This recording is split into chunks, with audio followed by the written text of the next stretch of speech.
Now, welcome, welcome, welcome, welcome. I've tried to be a nice guy. I try to give you guys just the facts. Sure, there are some personal opinions and personal feelings that go into some of it because you're passionate about what you do. But overall, you want to be authentic.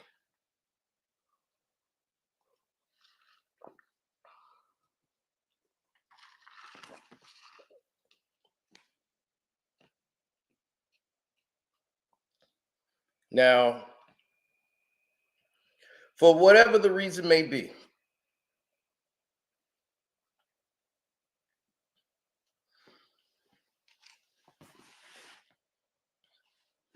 whatever this reason may be, even though they have not sent out any notifications for this video for obvious reasons, we know when we're being attacked.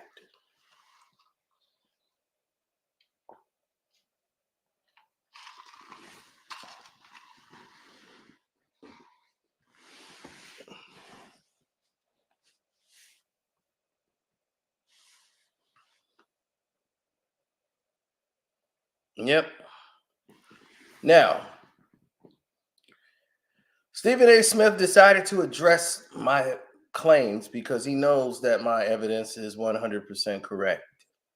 And no matter what's going on with him and Whitlock, he understands that this guy here, I got to say something because it's on his nerves. But he doesn't want to make me bigger. In his opinion, that can't happen.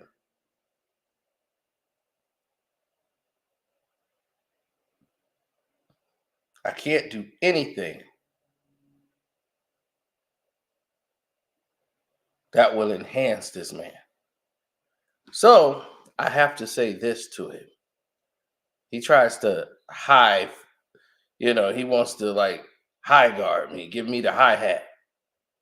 Now I get back to being me.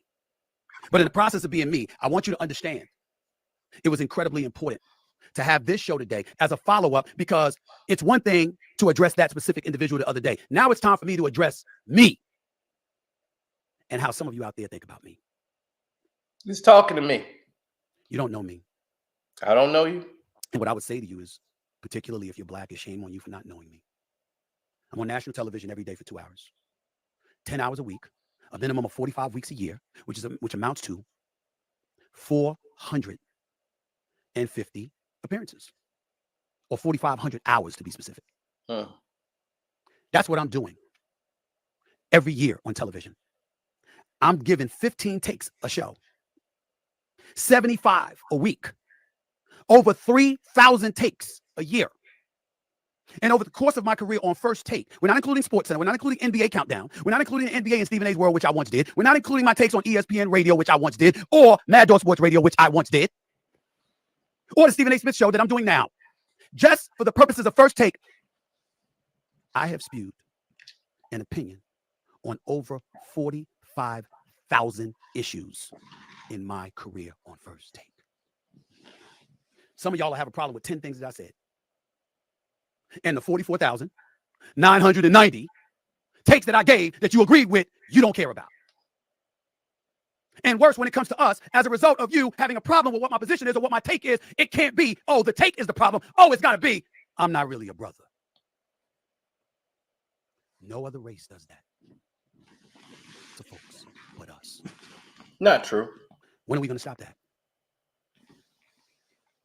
I can sit here and pontificate about that till the cows come home, but I won't. Instead, allow me to regurgitate something I have regurgitated over the years, because when I was on ESPN LA radio years ago, Snoop Dogg, my brother, unsolicited, called into the radio show and said, yo, I hear these people talking this crap about you. Man, you ain't selling out, you looking out. The issue at that particular time was weed and how I was opposed to it being used by professional athletes. Snoop Dogg had to call in and let everybody know I'm his brother. We all know Snoop Dogg is synonymous with weed. It don't stop me from loving him. I've never lectured him about it or anything. Why? Because it didn't affect his money. So you're looking out to people to tell them to stop smoking weed because it messes up their money. So you weren't looking out for them. You're just looking out for the bag. But I don't smoke weed either. So for me, yes, I think that's just crazy to mess up your life for weed. But Snoop Dogg doesn't have a job where it requires him not to smoke weed. The NBA players and professional athletes do. So what Snoop Dogg think, what that matters. Here's the situation at hand. Do you see white sports commentators, on-air talent, or anyone else attacking the players for their personal choice of recreation? Smoking weed. I don't hear you doing that. It's always that brother that wants to get ahead. See, the problem is I do know you. That's the problem, Stephen A. I felt like if I didn't know you, that would work a lot better here. But we do know you. And that's part of the problem. You have been in this league for God knows doing this for over 20 years on television. And the fact that you're bad at it. You're bad at this. Your disrespect for Kawhi Leonard just because he's quiet, he's not going to respond to you. He doesn't have any words that's going to go in your direction.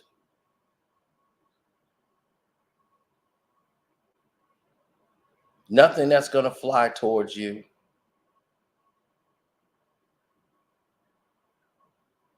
But yet and still, you feel you can take shots at him because he knows he's not going to respond.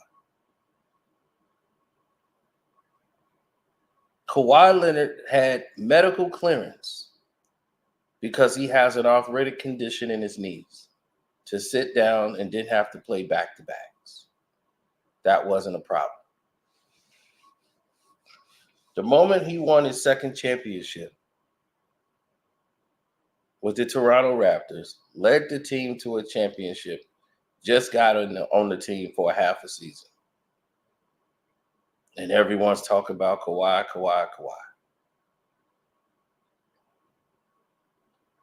Only then did it become a problem for the rest of the world. Only then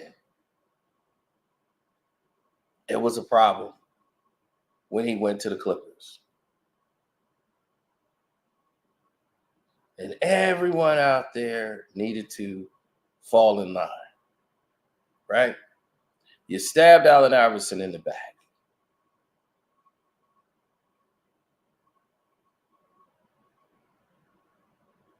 But now, even though you stabbed him in the back, we're supposed to forgive all of the egregious things that you did prior.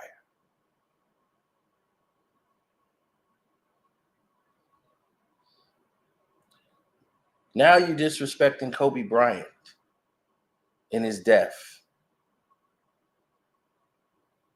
to promote and uplift LeBron James. You've been talking about Kwame Brown for 20 years to now all of a sudden, now you're going to stop. But you've been doing this for athletes for years. You tore down and keep trying to tear down Kyrie Irving. because he didn't want to get the vaccination.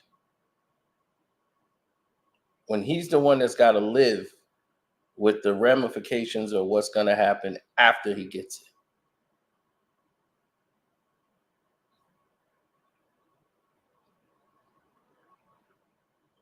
We know you.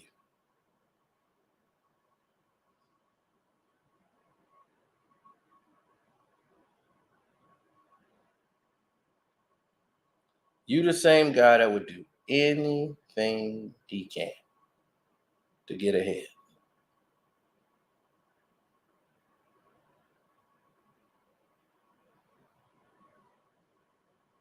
You the guy that tried to take advantage of what Stuart Scott was. Stuart Scott was a standard in this sport. He thought you would be the next. And they saw you for what you are. You're a hack. They realized you weren't good. You're a puppet.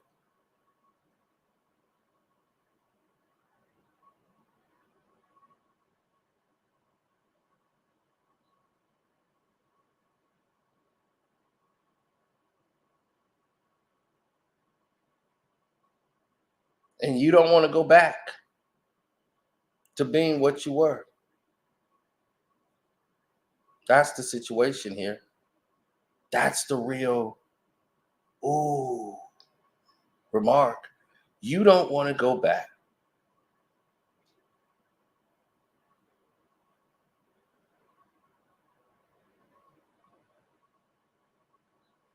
You don't want to go back to your previous life. I get it. So to say, I don't know you, to try to let the public know, we don't know who you are. We should be happy it's you. So now it's black on black problems, right? That's what we got here, Stephen A. Is this really a black on black issue, or is it a moral compass issue? What kind of issue we got here, Stephen?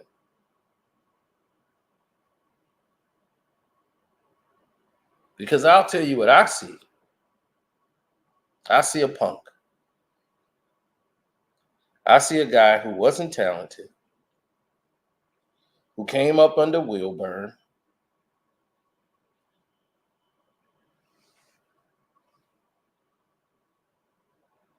Do you see? There you go.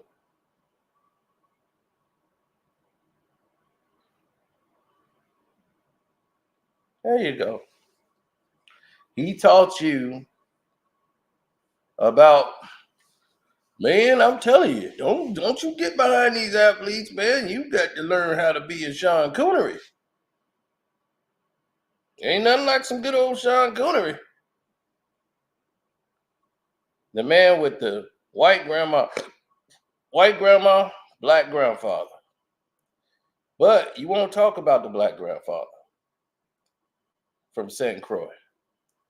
Then they got you sitting there talking to kids on the couch, right? Talking about Kwame Brown at these colleges. Why would you go to colleges talking to Kwame Brown?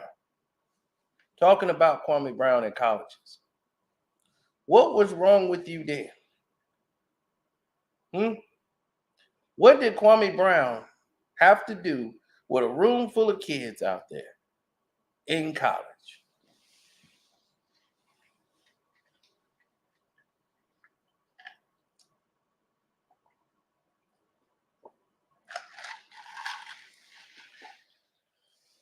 They paid you to go to these universities because you were passing on the agenda. And the agenda that you were passing was the fact that they wanted to promote staying in college and going to school. And it's not a good idea to leave college. So let's get Stephen A. Smith in here to sit here and talk against kids going from high school to the NBA. Let's get Stephen A. to talk about how bad that is. Let's have him go to the college and then just make fun of Kwame Brown as if he's the only player to leave from high school and go. as if he's had the worst career of anybody in basketball. When the man played for about 13 years in the NBA. You don't have a 13-year career if you just have no talent whatsoever. They get you out of here in the NBA. We've seen first round picks come and go.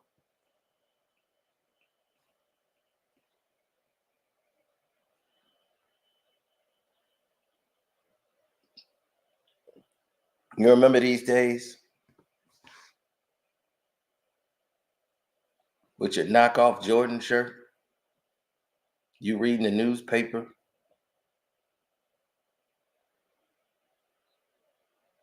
You got $12 to your name.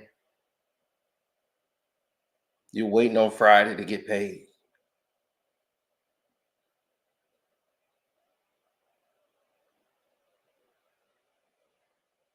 All you had in your house was a box of cereal.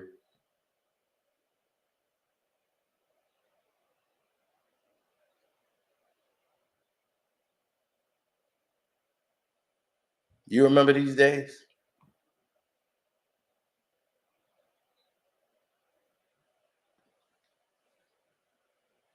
Living in that crappy apartment? You remember this, Stephen A? I do.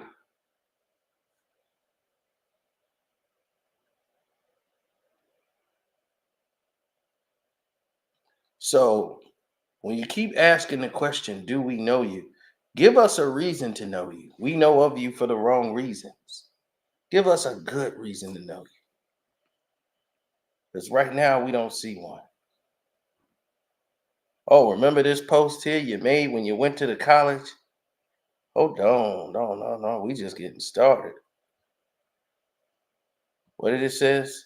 Stephen A. Smith loves the kids. He sure does. And you took this video down. He took this down, ladies and gentlemen. Let's go back. Yeah, he took this down because he don't want you to see he over there groping on kids. They think you are somebody. So they was happy to get in a photograph with you. You remember this, Stephen A., don't you?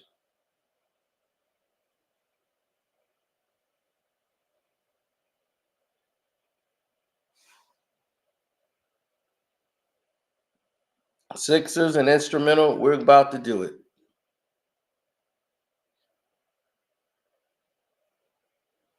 Oh, at the 3-minute mark, we went by what he said about me. And he was directing that towards me, trying to hi-hat me why I don't. It's blacks attacking blacks. This has nothing to do with your skin tone. This has to do with your tone. And you don't atone for any of the things you do. You disrespected Kwame Brown on ESPN numerous of times, but you're going to apologize to him on someone else's podcast show. It's not the same, brother.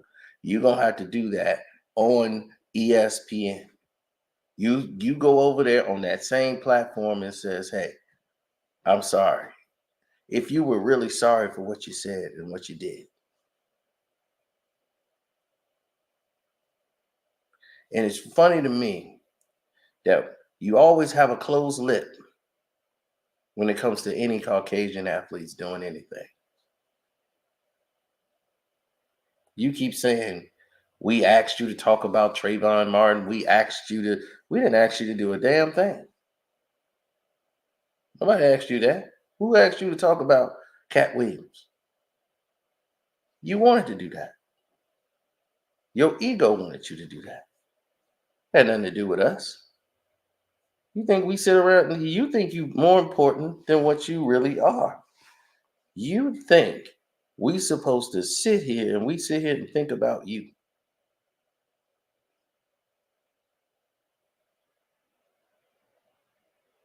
Like Trey Cunningham said, the way you treated Kyrie Irving over the past 3 years was ridiculous. That was one of my biggest videos I've ever done in 2023.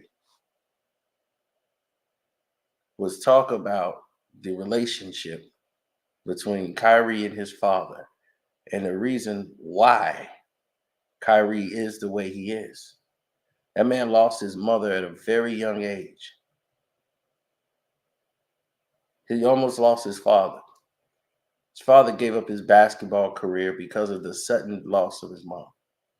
And you're going to tell this person who's very cautious about what he takes into his body, who didn't do anything, that he should go ahead and take that shot for the team when what they were doing made no sense. Other players can come to New York who had the same beliefs as Kyrie Irving about taking the shot. They could come play here in New York, but I can't play here because they have it. There's no proof saying that even if you had that, the the jab, that it was going to cure anything. There've been no proof of that, but yet I'm the bad guy because I don't want to take it. I want more information.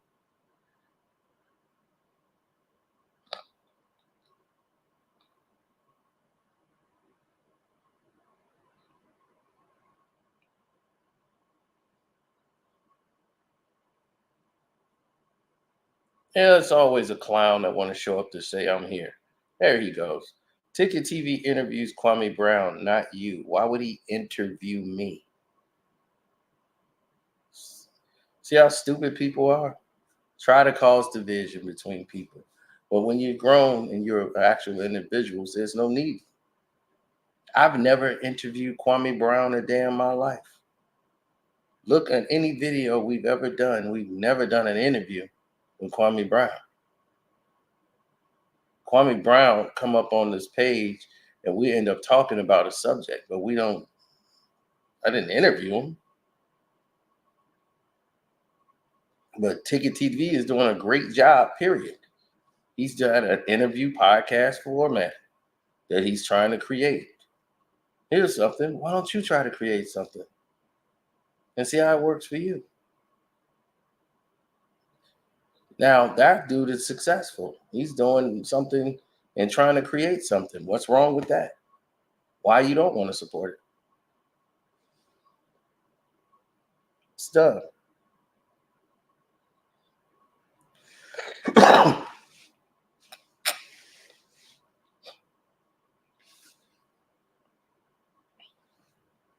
There's plenty of black people I respect. Stephen A. used to get our respect. I used to see Stephen A. all the time at the boxing fights, everything. And he tried to have some integrity for the brothers until they fired him.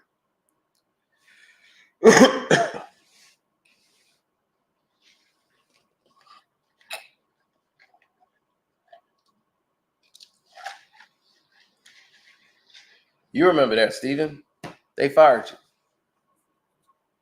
Then you came back and thought you had a good seat and you got suspended.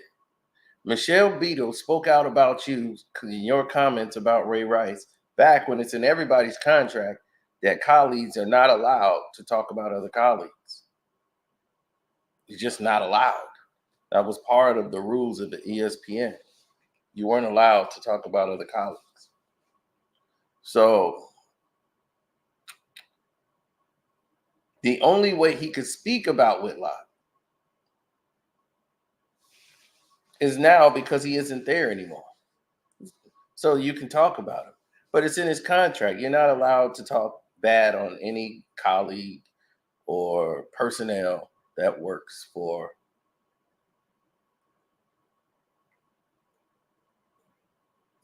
your job.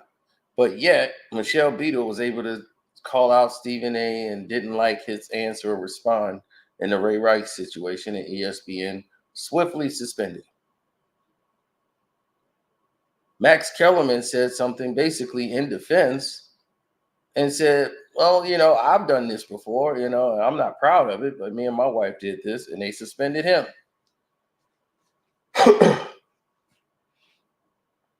Just for admitting it.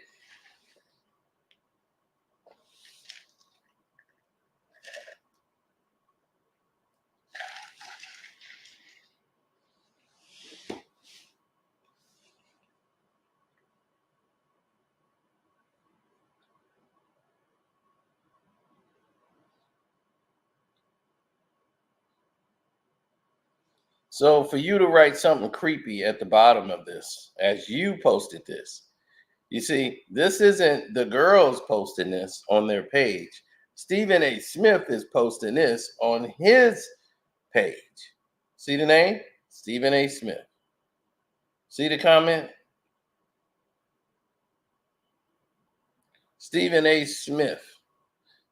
Stephen A. loves the kids. He sure does. And with a smile, as you are up there going on 60 years old, creeping on a bunch of teenagers.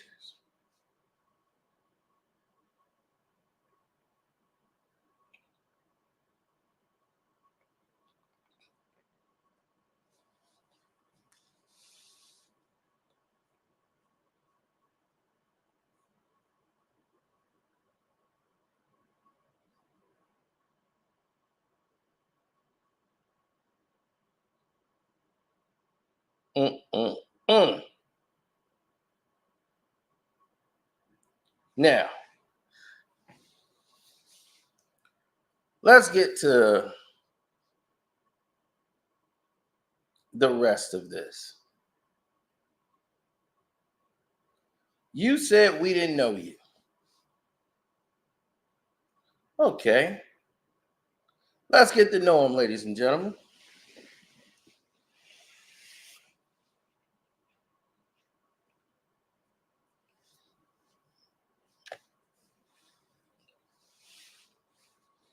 Let's get to know you. Because you keep saying that we don't know you like it's something that we're missing.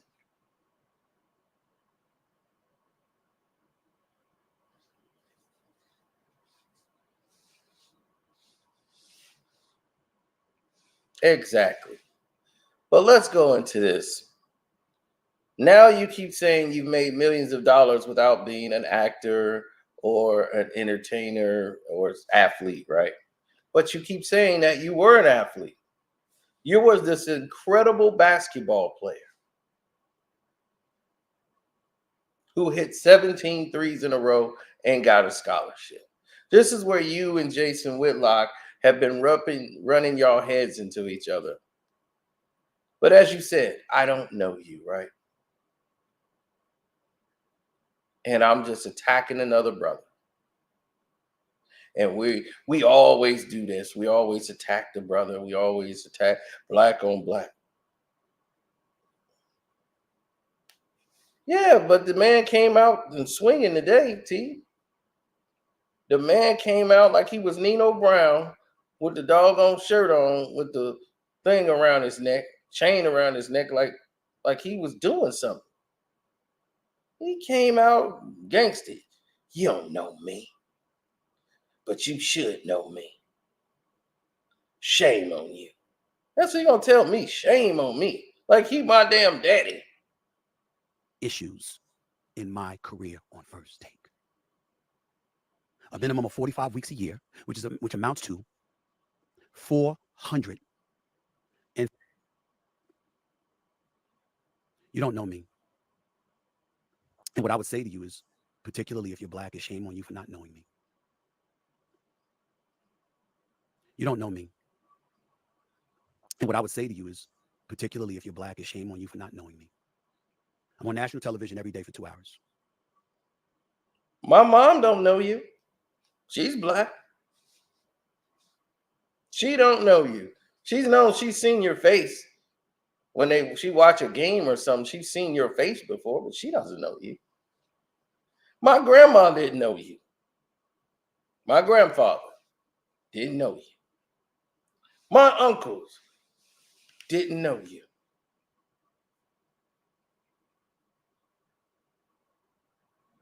My cousin, who's in electrical engineering, he didn't know you. He's heard of the name before, but he didn't know who the hell you were. It's a lot of people that didn't know you. My ex-girlfriend never heard of you.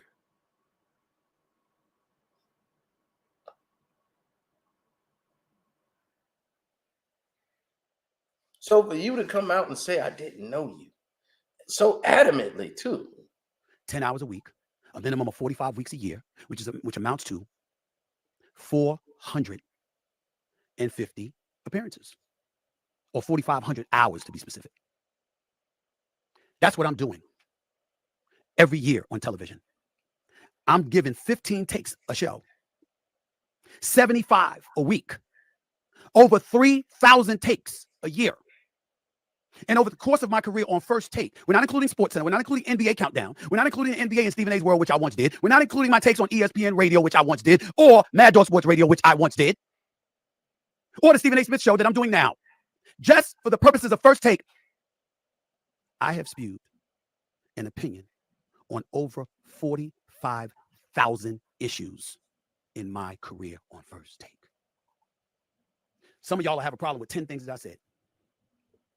And the 44,990 takes that I gave that you agreed with, you don't care about.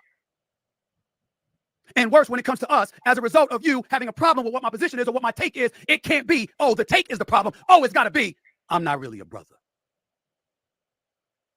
No other race does that to folks but us. When are we going to stop that? I can sit here and pontificate about that till the cows come home, but I won't. Instead, allow me to regurgitate something I have regurgitated over the years, because when I was on ESPN LA radio years ago, Snoop Dogg, my brother, unsolicited, called into the radio show and said, yo, I hear these people talking this crap about you. Man, you ain't selling out, you looking out. The issue at that particular time was weed and how I was opposed to it being used by professional athletes. Snoop Dogg had to call in and let everybody know I'm his brother. We all know Snoop Dogg is synonymous with weed. It don't stop me from loving him.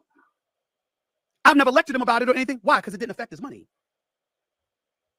See, at some point in time, you got to make up your mind what you want from somebody like me. Nothing.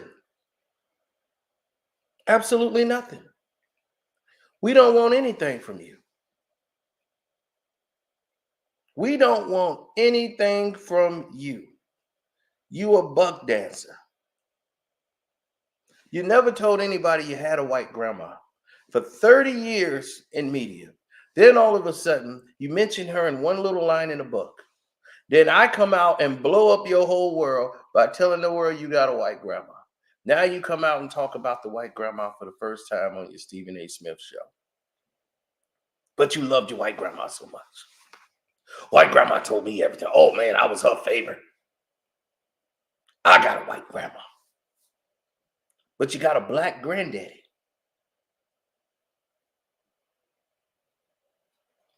Why you don't speak on him? You talk about all the racial things your white grandma went through. What the hell you think your black grandfather went through? Your black grandfather went through a hell of a lot, because you know they finna string him up in certain areas. Don't you think it's a little bit more risky for black grandpa to be around white grandma?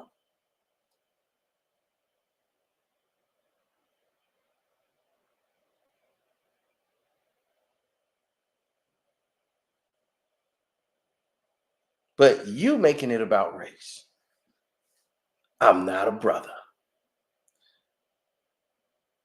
Brother is an action, a tone, like good looking out, brother. How are you looking out? But I remember when it's the other side of the coin, you don't do anything. Chad Willer, shh, quiet. Johnny Manziel, shh, quiet. Josh Giddey, shh, quiet.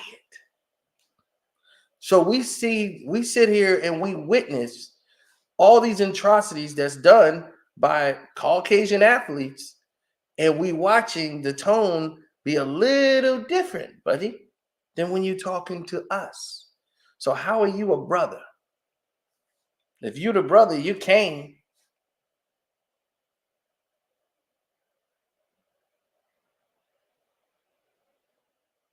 Dana White.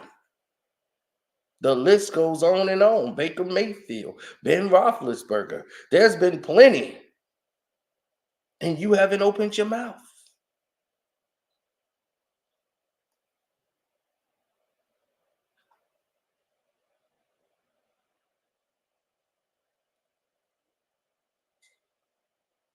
Yes, he was born in the Bronx, raised in Hollis, Queens.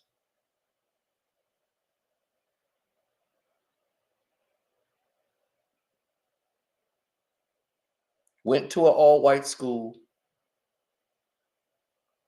So you keep running from the narrative about this basketball career. Let's go over that once more time. Because what Whitlock didn't have, and he's a piece of shit, just like Stephen A says he is, he's definitely that. Because he's done way worse than Stephen A. Smith. He is the super hack of any hack job there is. If there's an African American athlete, there's not a black one he haven't torn down and found a reason to try to tear down. Any of his colleagues, he wants to tear all of them down because they got jobs and he don't. Jaron Gordon, I'm here to let you know that 1.5 point average that everyone keeps talking about is not true.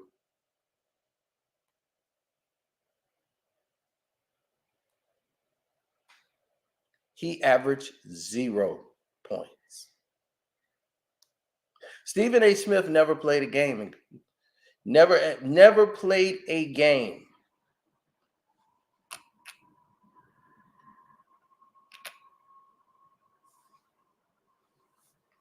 He never played one game for Winston-Salem.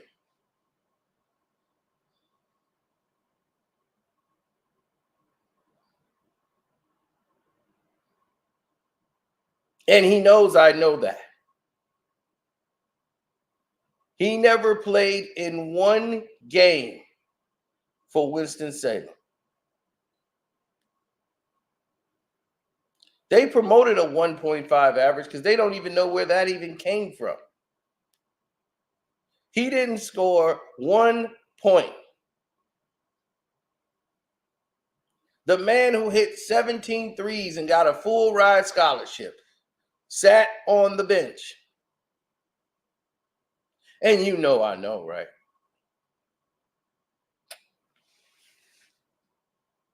Just like Julius said, Max almost seemed blacker than you. And he gets so mad about that because he knows it's true. He only got mad at Whitlock and starts using words like you fat bastard because he was telling the truth. And he hates to hear the truth. The truth burnt his heart. He saw my video and got upset because the truth was burning his heart.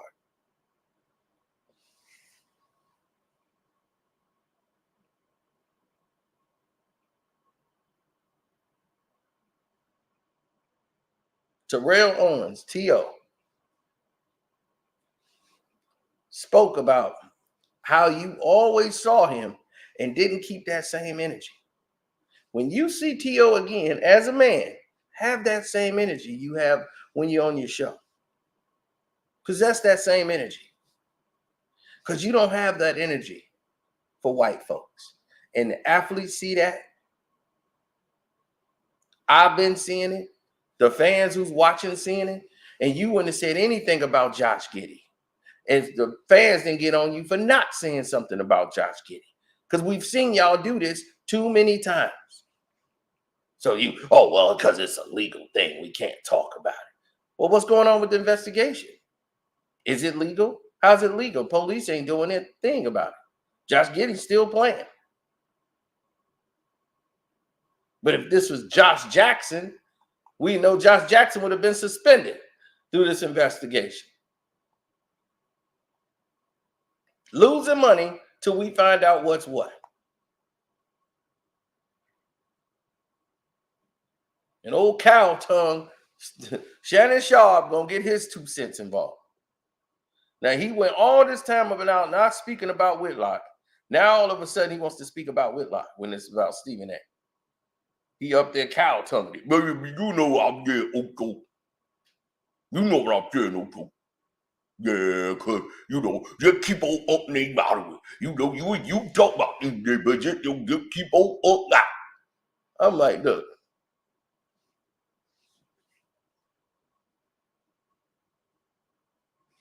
Nobody was mentioning you. He kept it all about Stephen A. But yet, You want to put old Unc's feelings into it. But when he was on your head, Whitlock was on your head, you stayed quiet.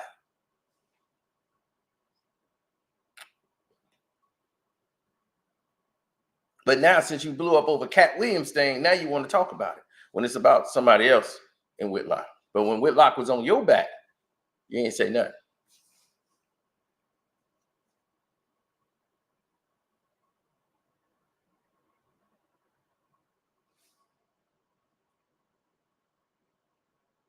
You see how that works?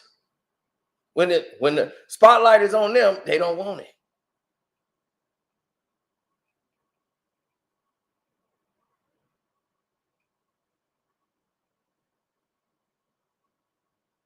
And you and Stephen A are not good television together. It's forced. It's contrived.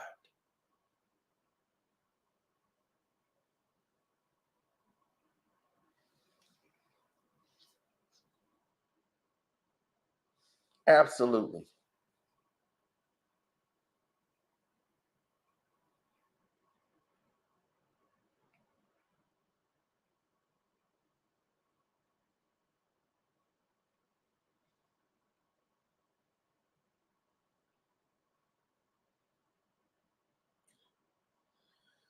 Oh my goodness. Stephen A went to Thomas Edison High School. Tell me if I'm lying, Stephen A. You went to Thomas Edison High School. Your mother wanted you to learn a trade because your father said you were never going to amount to nothing. And she was like, you're not going to stand for nothing. She sent you to an all-white school that was a technical engineering school so you could learn a trade. So you went to a trade school for high school.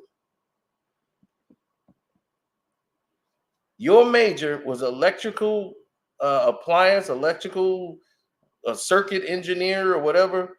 That was your major at Thomas Edison High School, where you could not make the team. This whole school is 98% Caucasian.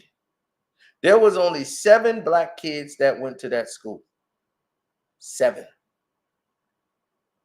Everybody on that basketball team, Stephen A, is white. But you kept saying,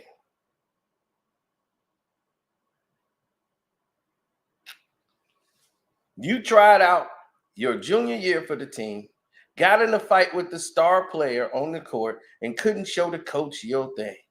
So you couldn't play. So you never got the chance to show the coach how good you were.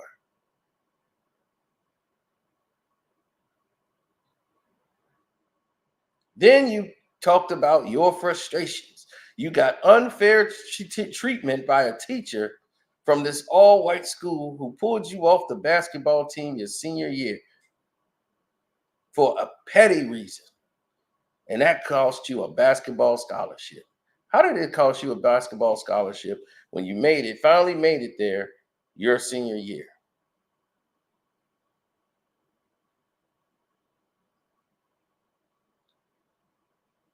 So the year that he's talking about, that he played his senior year on the team, I'm finna show you something, ladies and gentlemen. Get ready. Stephen A, if you're listening, get ready, because I want you to explain this. We're gonna blow this up. This is Stephen A. Smith's high school. This is the Far South team. JV basketball. They got all the people there. Coach Hopkins, the guy who said was his coach, who's coaching the junior varsity team. That's Coach Hopkins, the one he talk about all the time, right? Now, here's the Coach Hamlin, who coaches the senior team. There's no Stephen A. Smith in the team photo.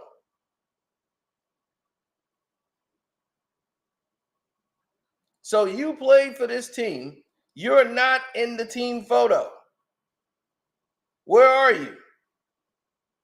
I see white boy, white boy, white boy, white boy, white boy, white boy, white boy, white boy, white boy, white boy, white boy. All white boys.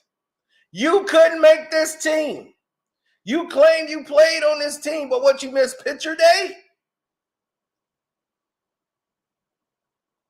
This is Thomas Edison High School basketball team. The senior year, your senior year, Stephen A., that you claim you made the team this year.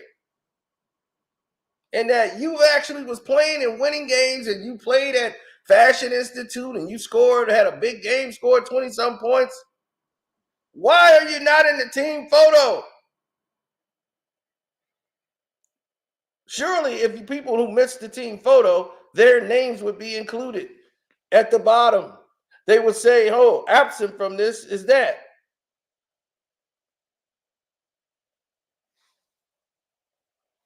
And that you had Coach Hamlin mixed up with the other coach. Coach Hopkins was on the Farsoft team, the team that you weren't even playing for. So you got Coach Hopkins mixed up with Coach Hamlin. So you got your coaches mixed up.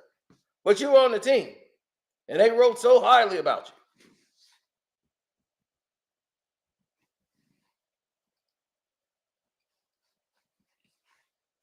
Where are you on this list?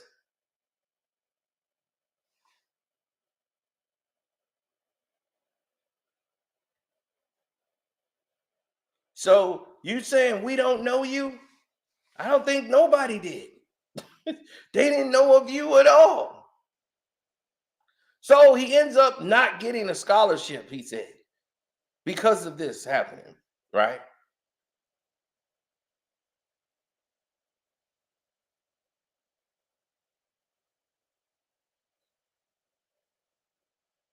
He said Stephen A. was white in high school. So I don't think nobody knew you. So after this, right, he says that's the reason he couldn't get a scholarship, because of that. So you end up going to the Fashion Institute of Technology, Junco College.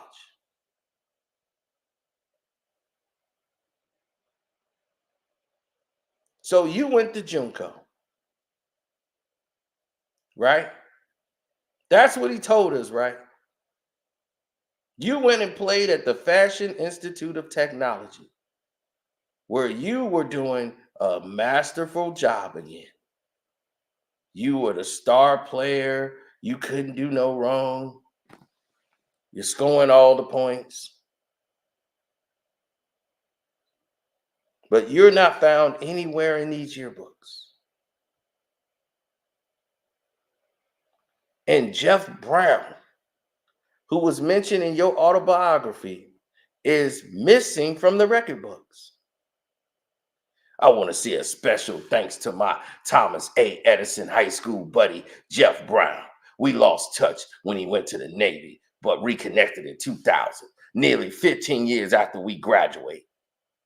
We have been inseparable ever since, courtesy of his lovely wife, Nina, and their two beautiful children, Nicole and Nicholas, who host me for Sunday dinners every time I'm in LA, and who I absolutely love being around. The Browns are my second family. My love for them, my trust in them knows no limit.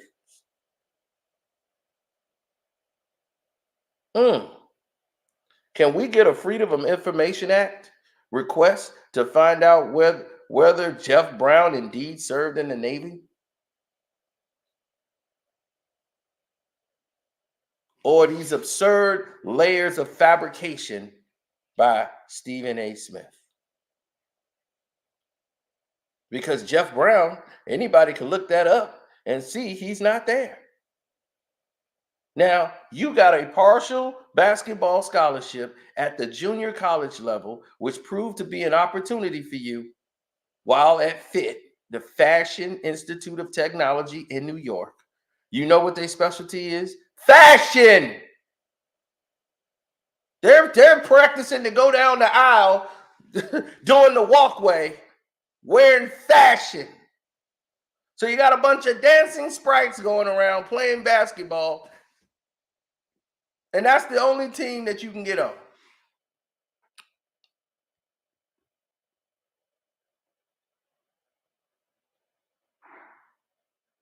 You played Junko at the Fashion Institute of Technology.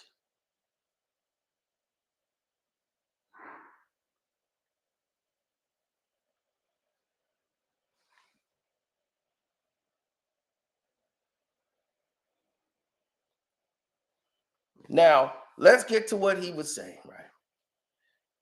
He's claiming yet again that the FIT program was a mismatch with this predominantly white student body and notable fashion alumni. The basketball team stood in stark contrast as a group of black players from underprivileged city schools. The team, under the guidance of Coach Marvin Rippey, adopted a disciplined approach and achieved considerable success on the court. However, the school community showed little enthusiasm for the basketball program. Why? It's called the Fashion Institute of Technology. They want to see what Cher is wearing. They do not want to see guys play basketball. So yes, the school community don't give a damn about it. They hated it. They didn't care. You're at the Fashion Institute of Technology.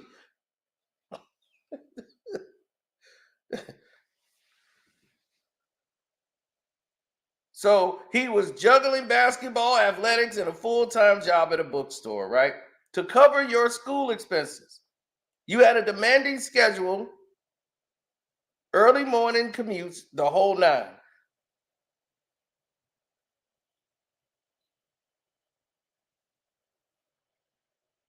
Here's the problem we have. The Fashion Institute of Technology, they have records. They have yearbooks. You're not in the yearbook. And there is no record of you ever attending the Fashion Institute of Technology. So now we go all the way to that tryout. Because he claims in his book the coach didn't like him again. Familiar trait, right? With Stephen A. It's always a coach that didn't like you. Coach didn't like you at Thomas Edison, a doggone institute, a trade school. You couldn't get on a basketball team with an all-white trade school, and they didn't like you. So you had to wait and get on the team in your senior year. Now, that in the Fashion Institute of Technology, that coach didn't like you either. Now, here we go for another third time, the Winston-Salem lie. Coach Clarence Gaines at Winston-Salem State University. The well-renowned coach, Harold Kidd, who was dating his best friend's sister, played at Winston-Salem State in the 70s. That's how you got there. You claim that man drove you all the way up there. That's him. That's Harold Kidd. See Kidd right there? That's the man that drove him all the way up to the school, according to his story, and they were best friends. This man is 36 years of age. Stephen A is like 20.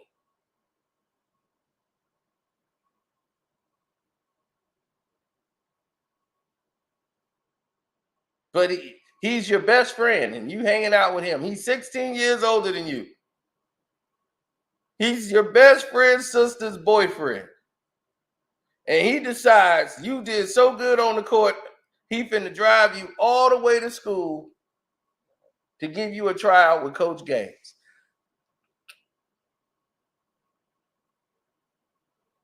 Here's where the problems kick in at. They're in their conference title. The time and frame where he's talking about, they're going up for conference titles, Mr. We don't know you. You're going up for a conference title. Well, they are. These are their conference games. So the season is basically over. But let's stick to his story. They got there. Gaines was there, busy in February as his team played 6 games in 12 nights, and the season wrapped up. He made time for me, though. He had recently left the team at there after the coach put him there, and he claimed himself he rode the bench because the coach didn't like him at the Fashion Institute of Technology.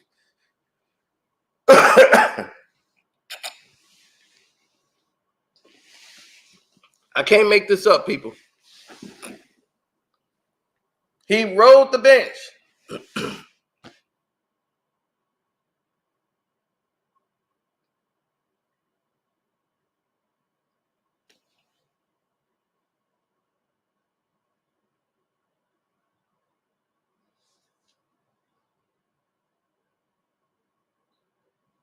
He wasn't fashionable enough.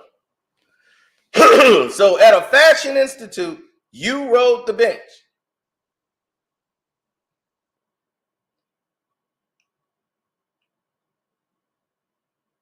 Now, let's go into it even further. He says he hit 17 straight threes and scored a staggering 51 points. He has never done this before in his life.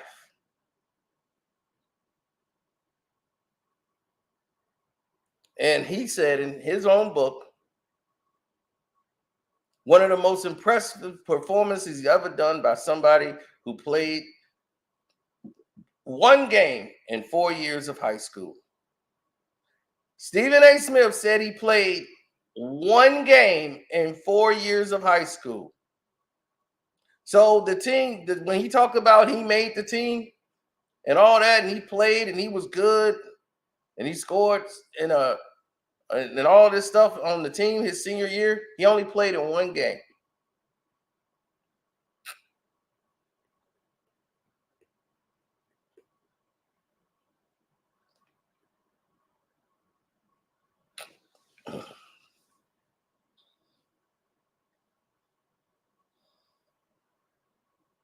Unbelievable, right?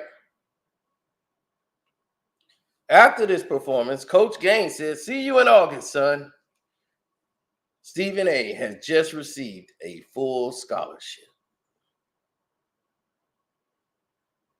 This is a flat out lie. Stephen A. Smith, you did not receive a full scholarship to go to Winston-Salem. I'm calling you a liar.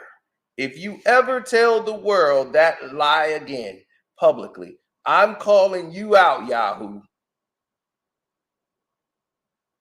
And I want you to look at me. Look at me. I'm Karceno now. You are a liar. You did not receive a full scholarship to Winston-Salem to play basketball. You are a liar. And I will prove right here in this video, you are a liar.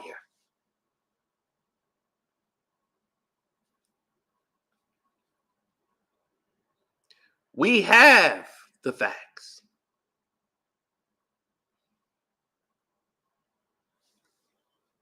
No, that's in high school. Remember, one game he only played in high school. He claimed he played in some tournament at Fashion Institute of Technology where he played well, and that's how he got on that team, where he rode the bench. He played only one game of high school before he went to the Fashion Institute of Technology, where he claimed the coach didn't like him and he rode the bench. But yet, he's not in the yearbook. Show me a Fashion Institute of Technology yearbook with Stephen A. Smith doing anything. He's got that one picture where he's looking really goofy.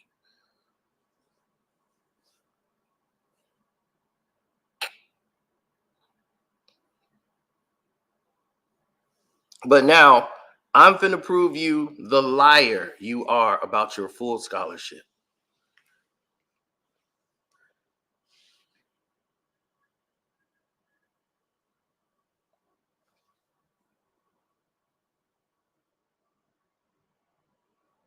Now, in September of 88, you got there. You got greeted and you registered in September of 1988. You claimed you were so close to Clarence Coach Gaines, the legendary coach, that you had Earl Monroe there. You sat with the coach after practice and you were like his protege. You once got to sit in for a meeting between Coach Gaines and Earl Monroe. This is what you said, right? You learned about, y'all talked about political and social issues, fearless in establishing that you were that guy. Then in February, you had a career ending injury. Your knee just exploded 3 months into the season, and it happened in a scrimmage practice game. You never even played. So 3 months into a season, how many times did you touch the court, dribble the basketball, and get in the game? Not once. You never played. You got injured in a scrimmage.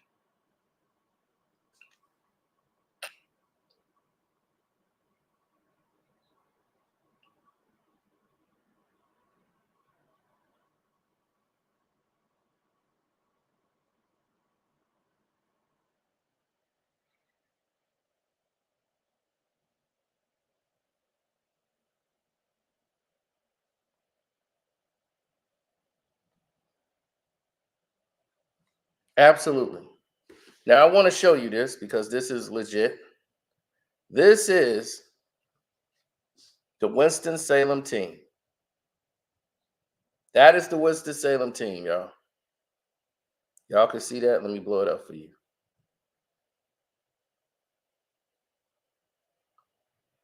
That's the Winston-Salem team. That's Coach Gaines. These are the players. And who is that? He made it to a picture day. Stephen A. Smith, who's known as Stephen Smith, number 20, Winston-Salem High School. There you are.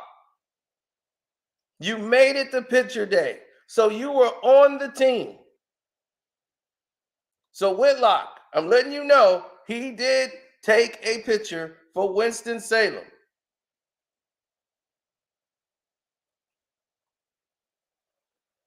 No, it's not Photoshop. He's actually there. But he's lying about getting a full scholarship. And he knows it. And I'm finna expose it right now.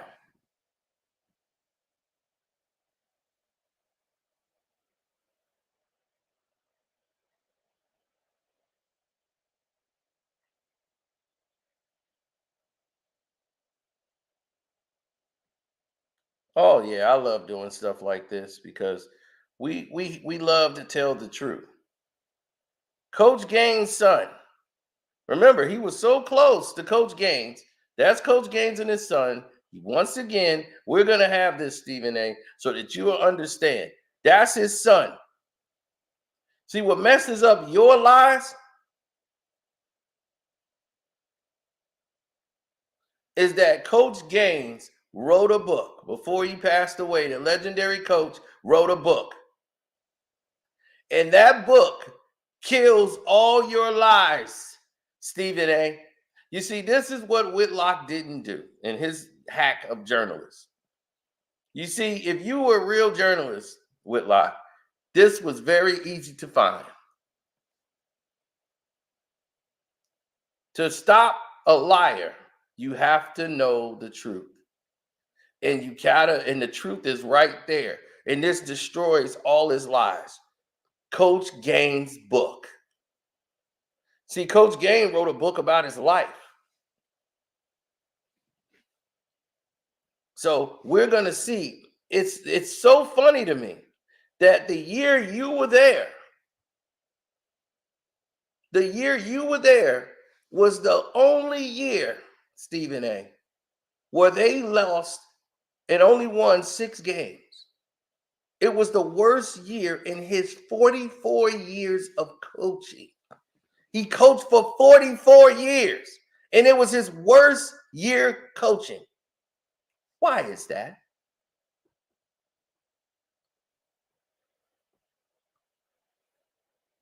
Do you know? Do you know? Do you know?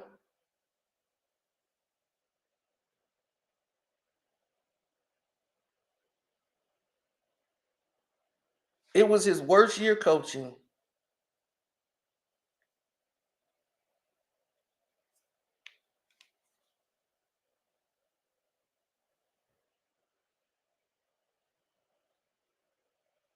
Oh, you didn't know? Okay, let's show him why. Boom. This is from Coach Gaines' book. At the time, out of the state tuition was $9,200 a year. I was told to run my scholarship program on a $35,000 a year budget. They sliced the budget in half. I am guessing that was about the same amount of money the major university athletic programs spends on telephone calls.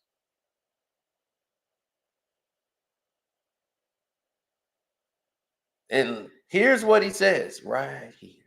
That's very important, ladies and gentlemen. There is nothing wrong with walk-ons, but I think even that they would admit that if they had been outstanding ball players, some college would have offered them a scholarship. In years past, I have enjoyed the luxury of recruiting tall players and athletes who had natural leadership skills on the court. Scholarship program. Now, remember, he's talking about the scholarship program. That means you, dummy. So in the year that they cut the salary, sliced it in half, dummy, we're going to keep going because I want you to hear all of this that was in his book. You should have read his book. You know, your mentor that you claim he was before he died and passed away and before you wrote your blasphemous lies. Here we go.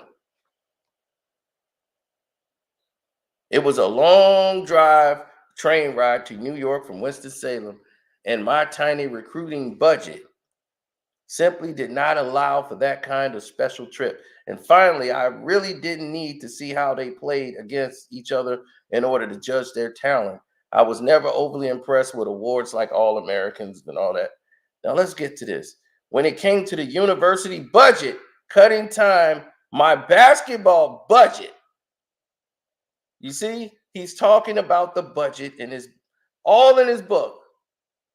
And what he says right here, running what do you say, program began to take a toll within a few years of my scholarship budget was cut.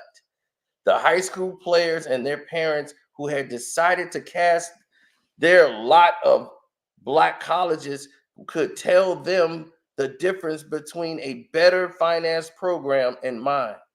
In 1989, we won only 6 games. 6 games they won in 1989. That was the year Stephen A was on the team.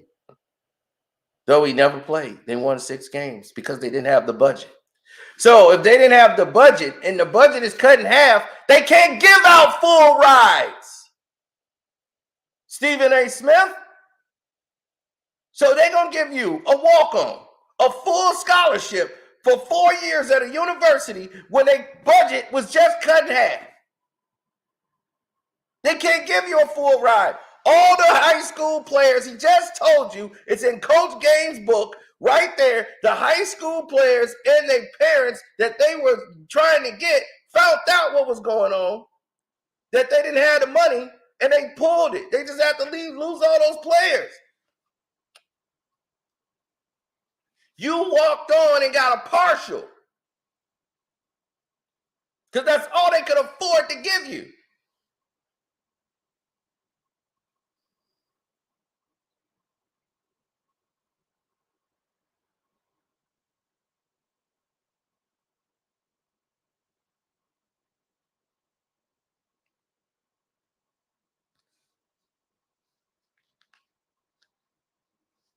Now, once again, we catch this guy in another damn lie. Coach Gaines, your coach, who you said was your mentor, why don't you go live on your Stephen A. Smith show tonight and debunk that? Debunk the facts. Get me up there. Debate me. Or better yet, you ain't got to talk to me. You come on there and address these facts that we just pointed out. Since you don't know me. You're right. We don't know who the hell you are. But you're looking like an industry plant now.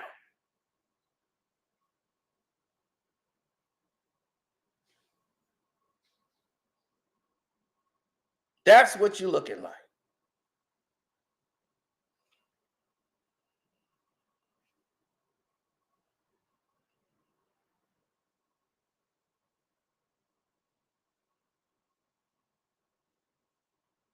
Coach Gaines said, I convinced the president of the school, Dr. F.L. Atkins, to give me a little money to use to find student athletes who might be persuaded to come to our little teachers college in North Carolina.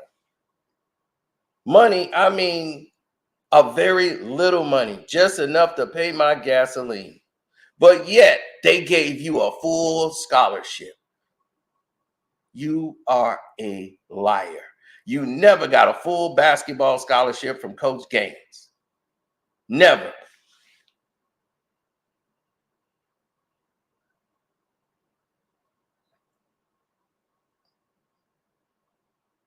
With what money?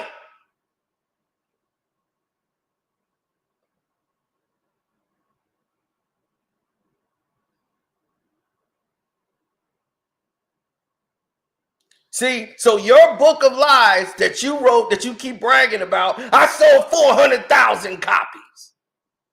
I don't care how many copies you sold. I don't care if Coach Gaines only sold 10 copies.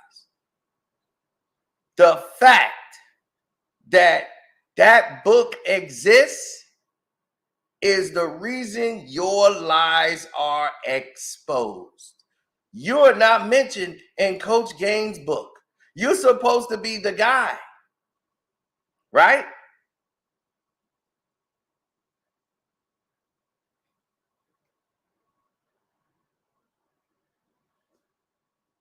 No, it wasn't. He was on a partial scholarship and he lost it. He was on a partial scholarship and lost it.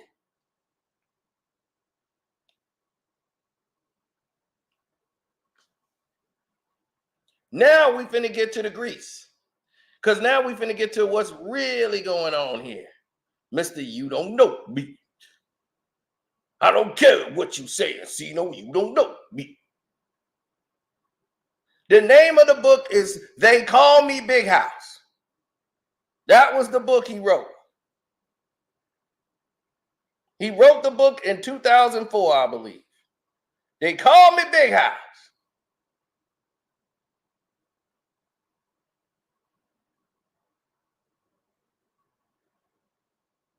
When he passed away, he went on social media talking about this was my mentor, father, Coach Clarence Gaines, right? And on the obituary pages, there's over 250 different entries. None from Stephen A. Smith. But this guy was like a father figure to you. There's no photograph of you and Coach Gaines together. Even in the college yearbooks. No team photos featuring you two, nothing. But you were so close to the coach that he kept you behind. He did all of this, right?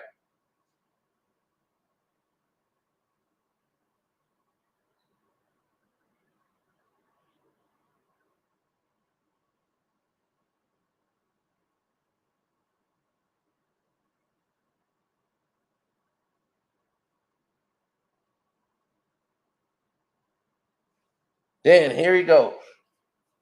Big House was a father, second father to me. Ask anyone who knew both of us or seen both of us together. They need to know what they talking about. That's what you said. We need to know what we're talking about. Late Coach Clarence Big House Gaines never fail to remind any and all of us what it meant in the sports world. Hopefully everyone will.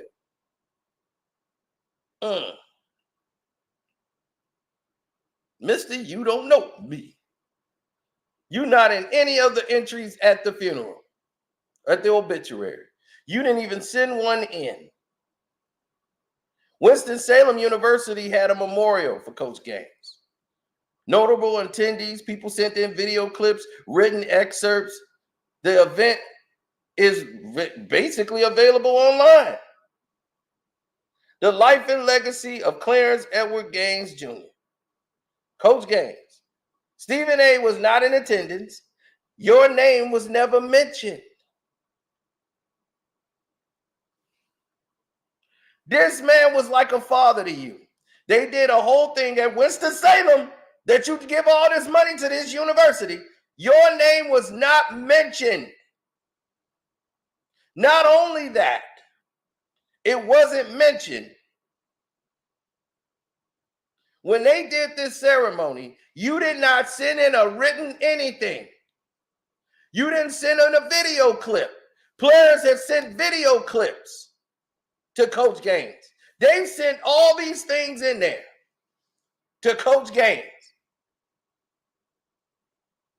Where's yours?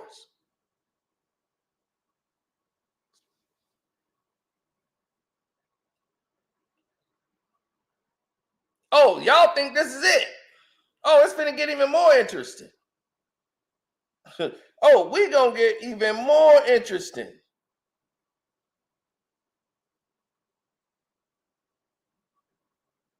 This fraud, his lies are being exploded right in his face. Now remember, he was riding the bench, hadn't played in one game for the team. So now he's upset at his mentor, his guy who was like a father to him. Stephen A. said at this point that Coach Gaines was in declining health. He said that Gaines had suffered a few strokes and was wearing an eye patch.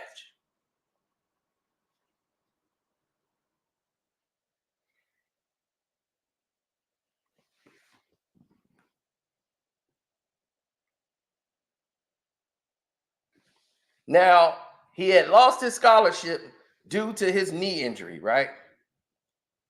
Where Hensman was angered with you, who was the counselor for the financial aid department. And he accused you of quitting on the school and quitting on Coach Gaines when you began to cry about your knee, that you weren't even going to try to go back. You was going back home. So when you lost your basketball scholarship and you was informed that you had good academic grades, and then the dean said, well, you know, let's keep this kid because we could put him in our work study program. Now, part of this work study program is you began writing for the student newspaper called the News Argus. And you had a late R&B show called Tender Moments, where you would do that on the radio. So you was in a work study program. And as long as you was in this work study program, that allowed you to have your scholarship but it was not in athletics no more. So they gave you a scholarship to continue working there by putting you in a work study program so you can get an academic scholarship. So you didn't get a full ride at Winston-Salem from basketball, buddy. You was on a partial scholarship that was gone just like that.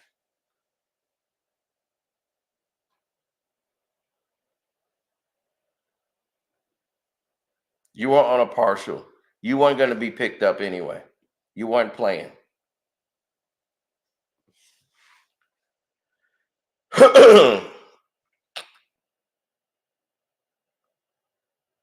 That's right. Hit the like button, good people.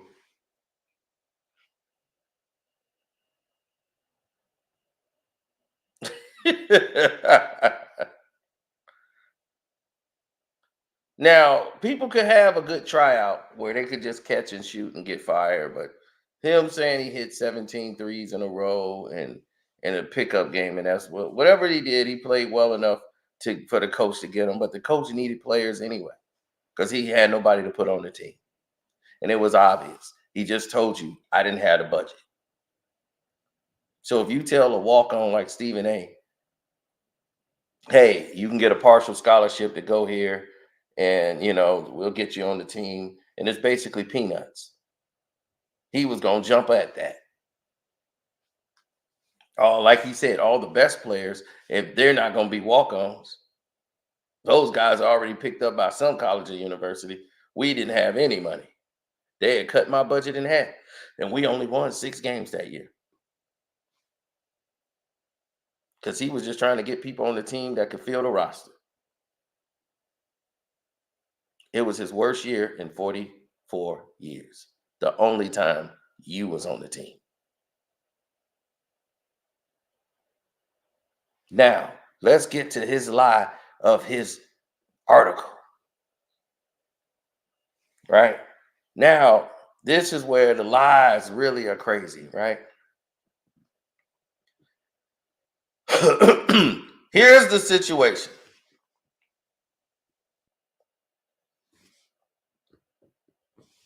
After claiming that the coach health was declining, and hold on, let me play this for y'all.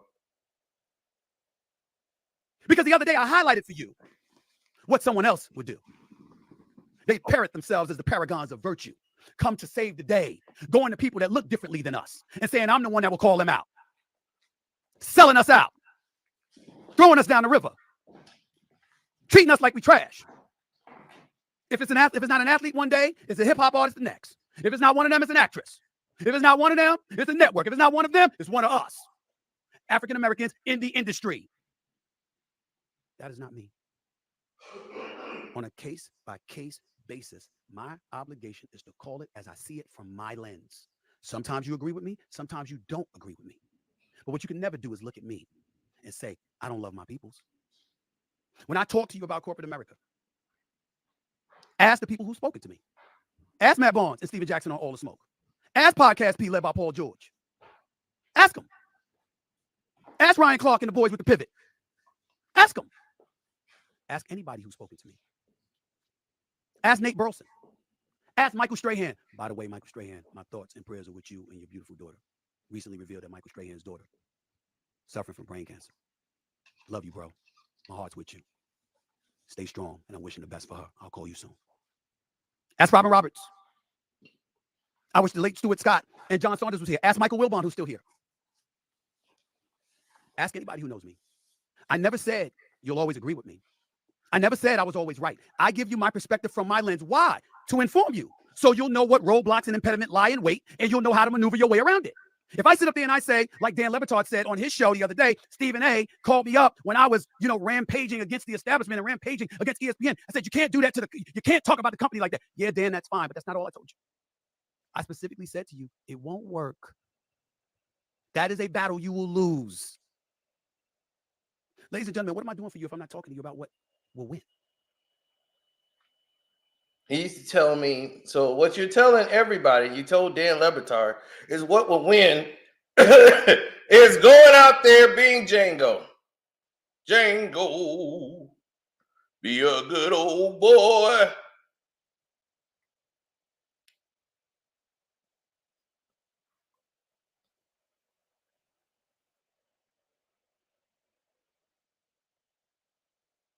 We have too much evidence against this guy.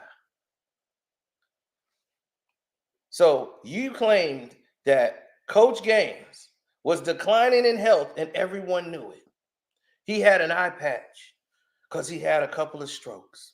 You could go to any article. There's no picture of Coach Gaines ever having an eye patch on, and there's never any mention of Coach Gaines having an eye patch or any reports of him having a stroke walking around at this time. It wasn't in a newspaper. It wasn't. Now, how unusual is this? That a coach has a stroke that has him wearing an eye patch and no one sees it.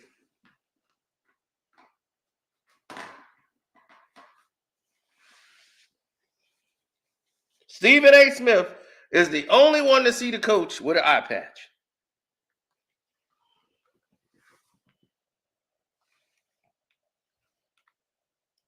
Now, he claims he confronted Coach Gaines about his concerns, urging the coach to retire, and that the coach uttered the words F you.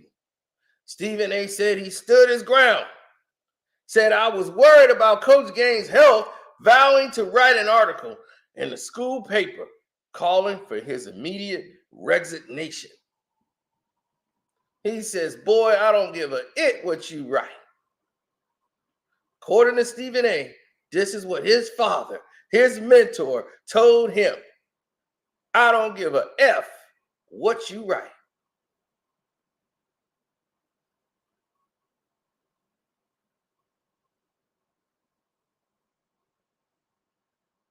Oh, it gets even more. So he goes ahead and published this column, causing so much backlash. His teammates was reportedly praying for him as he faced intense scrutiny from publicly challenging Coach Gaines. The pressure was so intense that many, including the chancellor of the school, called for Stephen A. to be removed from the team and kicked out of the university. Coach Gaines himself said, I'm not upset. The boy told me to my face he wanted me to retire, and he told me why. Despite their disagreements, Coach Gaines respected Stephen A.'s candidness and journalistic aspirations, stating that he had no issue with expressing his opinion. In fact, Coach Gaines supported Stephen A.'s actions, emphasizing the importance of facing things directly and honestly. That's how you're supposed to handle things in life if you can. So just leave him alone. This is where he got his validation for his no-nonsense approach. And this was the birth of Stephen A., Mr. Straight Shooter. So this incident is what he says the book title is, and this is when he was born. Mm, mm, mm. So this article made the coach have to resign. This was the big thing that made him Mr. Straight Shooter. And this was a big article. Where's the article, Stephen A.? Why this monumental article that made you Mr. Straight Shooter? Why you can't find it anywhere? You would have this framed. This is the article that made you. Where is it? Why haven't you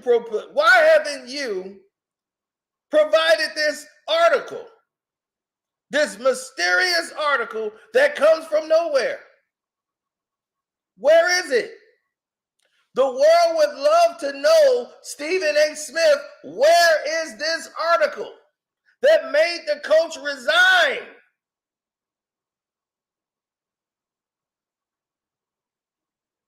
You know why? It sounds good because he knows nobody's going to actually check and look into it.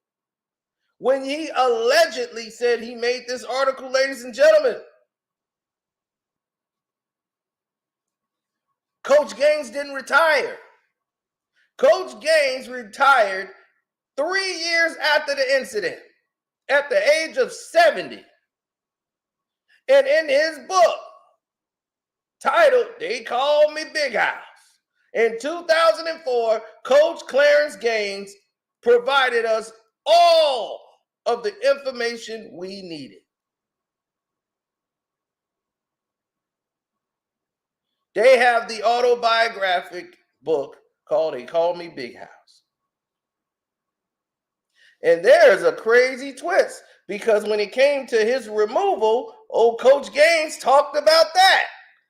And there's no mention of you, an article, or nothing. Let's take a look.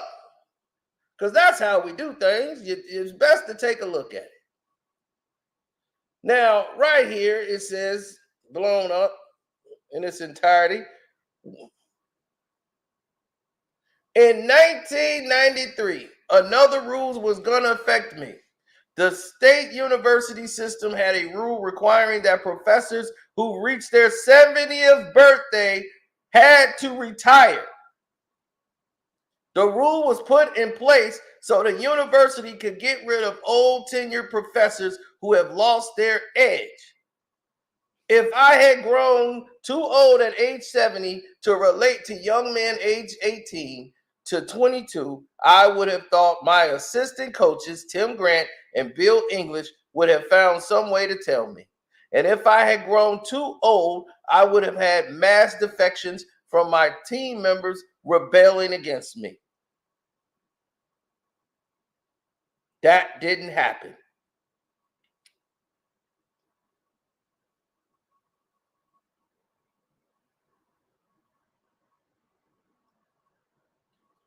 So it had nothing to do with Stephen A. It had nothing to do with an article, because this article does not exist. It is a lie. Stephen A. Smith has told another lie and has not provided any information about this article that made him.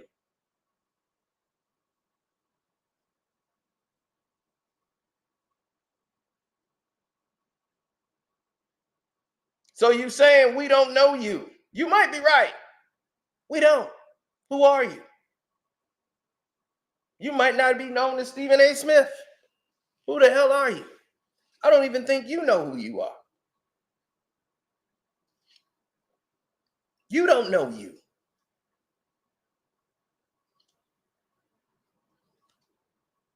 Now, I want you to respond to that. Actually respond to the facts that we have provided to you. Because I want to know. The public wants to know. You want to go down the road and you want to call people fat bastards and saying you don't know me and coming out here dressing like you're Nino Brown with your black shirt on and your little chain around your neck. And stop telling everybody you've been number one for 12 years. You haven't been number one for 12 years. First Take was number one before you got there.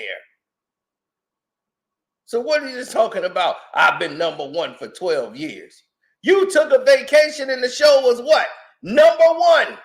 The ratings did not dip, they actually increased. You don't make the show go. So stop it.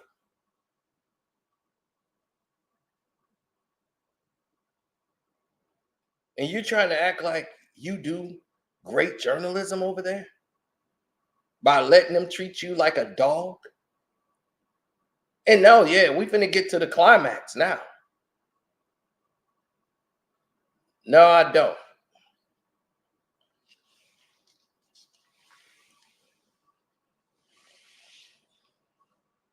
You let them treat you like a dog. And you sit there and take it.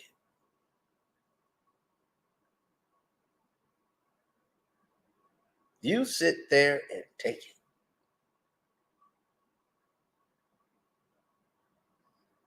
Why is that? Why is it that you sit there and take it?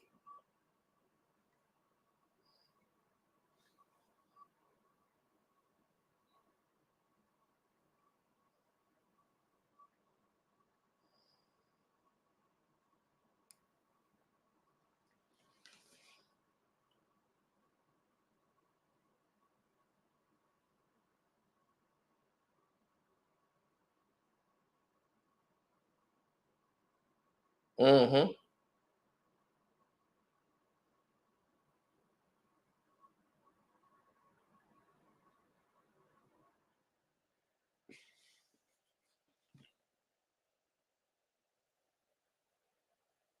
Then you said your brother Basil went to the military, but we don't know which military he went to because you told the same lie in the same book 2 times.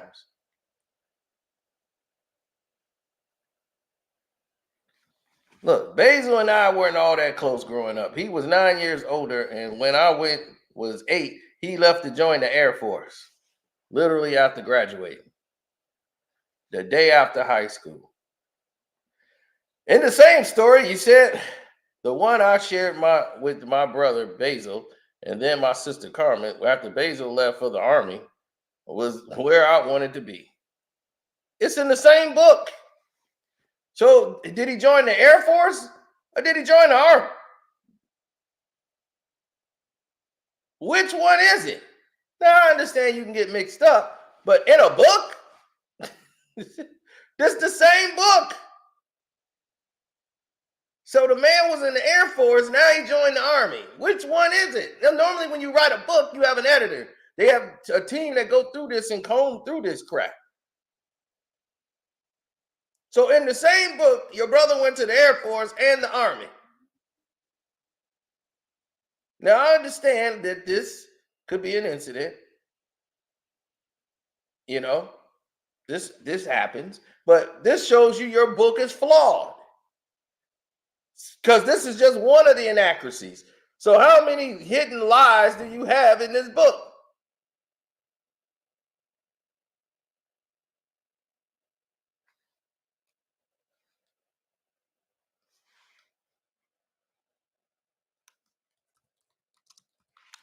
Oh yeah, see, this is what I'm talking about.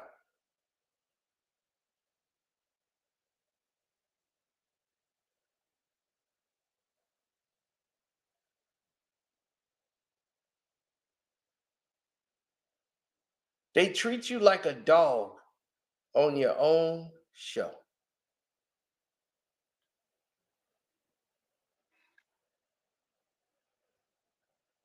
So will you keep bragging on this show, saying that, oh,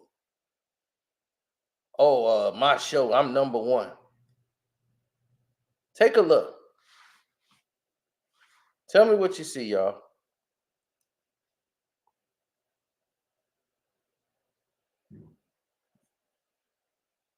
That's Stephen A. Smith at the top, right there. Y'all see him? He's late coming to work. Look at him, late coming into the office.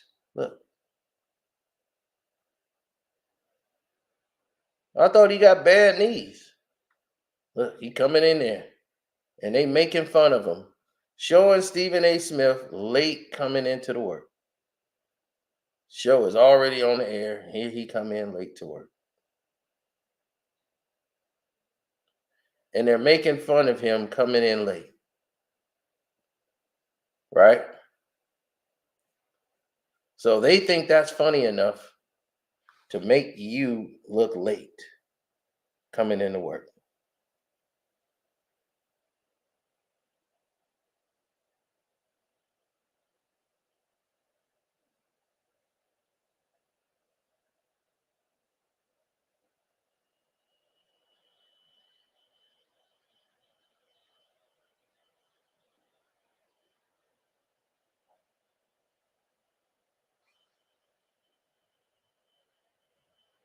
Now,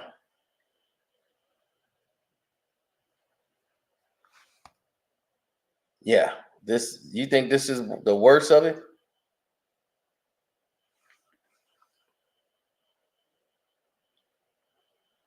Oh no.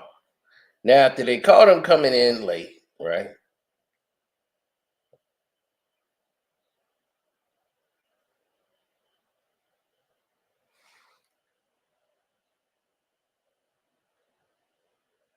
I know. Thank y'all. I appreciate y'all. Hitting the like button. Everybody super chatting. Now, let's take a look at this, people, because I want y'all to see this in its entirety. Now, Stephen A keeps talking about he's number one and all that, right? Here's a guy right now, white man.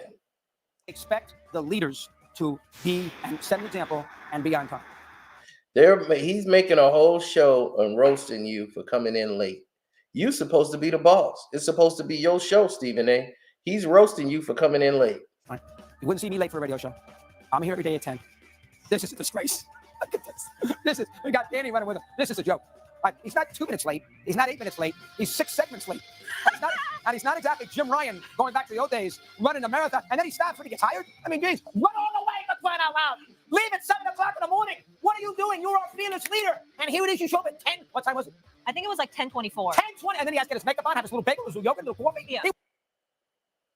You let them sit you down on the ground like a little kid and get chastised by this white man. You let them sit you down on the floor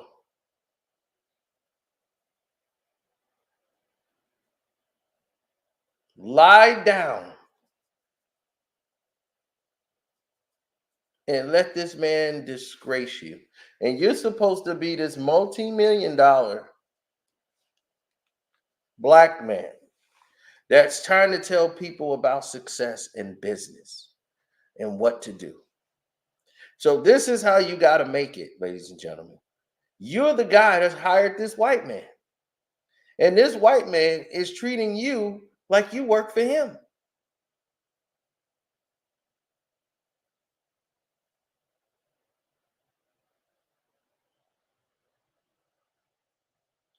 This gets worse, ladies and gentlemen. Do you think any black man would do this to his white employer or white boss?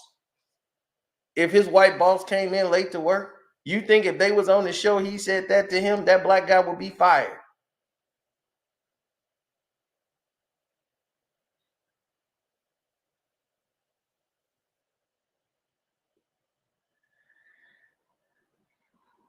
You know why he sat down? Because in his ear is the director, program director is in his ear and told him, sit down in the corner like you're in trouble. And he did it like a little boy. See, they got a program director that's in their ear that tells them when it's a commercial break, tell them certain things that they need to hear. And they got him to do that. He walks in here at 10:36 in the morning. That is a disgrace.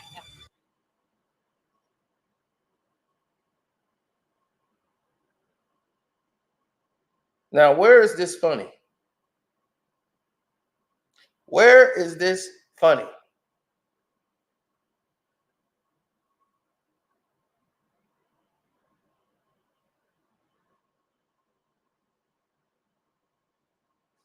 Yeah, where is this funny?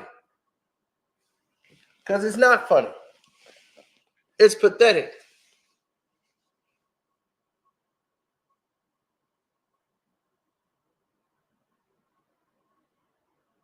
Now, let's see him address this.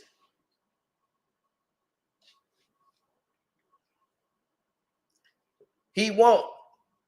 He won't address any of the facts that was brought up in this video.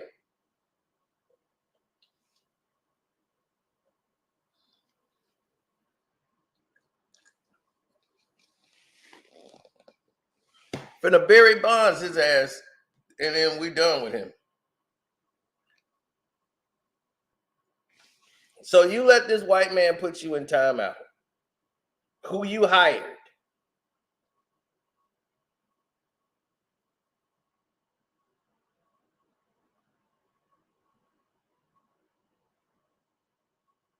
You hired this white man, according to you. This guy was on radio. You brought him on TV. He's supposed to be the new Skip Bayless.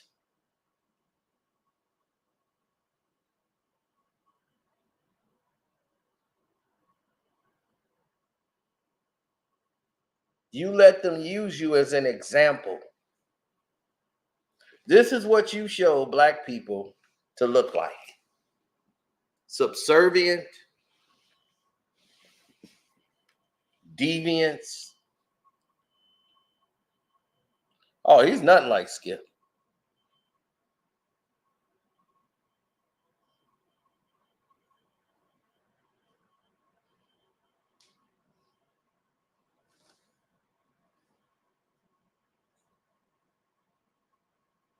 Oh, it's going to get even more interesting, too.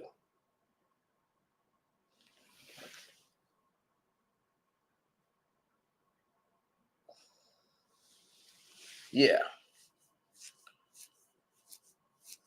He disgraced himself by showing up late. Many of them have been late and never had this type of scrutiny. Never. There's never been this kind of scrutiny with any other people that came in late into that building.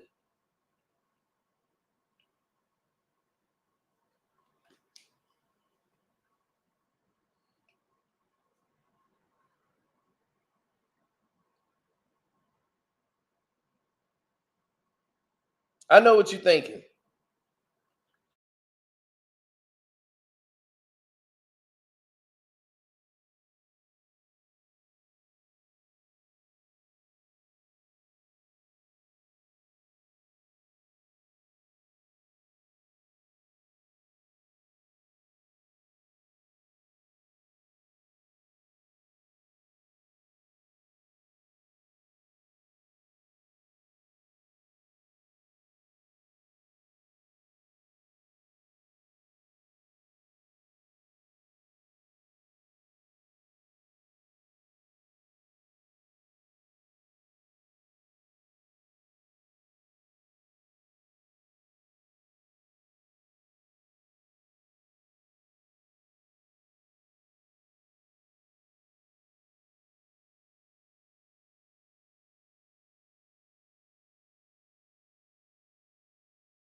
Okay.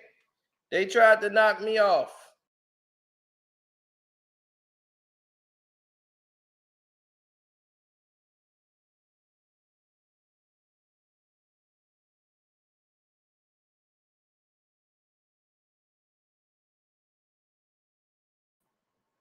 All right. There we go. Can you hear me now?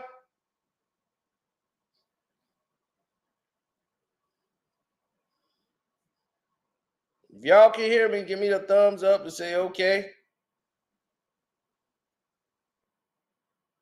Okay, yeah. You see what they doing, right? You see what they doing? Yeah, they know. They know the writings on the wall. He over there pulling plugs out right now. Stephen A. Oh, what? How you gonna let him talk about me like that? Come on, YouTube. YouTube. Cut him off.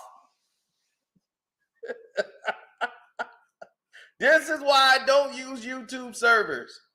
Nope, won't do it, won't do it, won't do it. Because just when you think you can wipe me out, I just keep on ticking. Yeah. It's getting too much for them. It's getting too much for them. They can't take it. Now, just when you think it's worse and it's over, here we go. Did you see the stuff yesterday? Look at them. First of all, the glasses. He's eating a carrot. He's making fun of him for eating a carrot. What? What? A carrot? And I saw him today. I had the French toast this morning. Even Molly ate something a little stuffed into it. Not Stephen A. He mixed up some protein rice on lettuce. What, are you kidding me? What? He's lost a little weight. He wants to be, Jim? Yeah, I'm sorry. Stevie, here's what I want you to do. We all saw the pictures. We all saw him. The world saw him. That was not a pretty sight. It was not. Head to the gym. I am in the gym.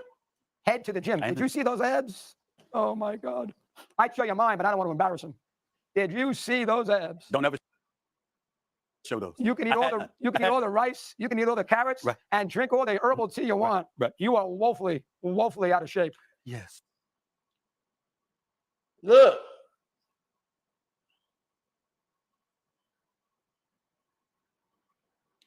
This man is humiliating you on your show.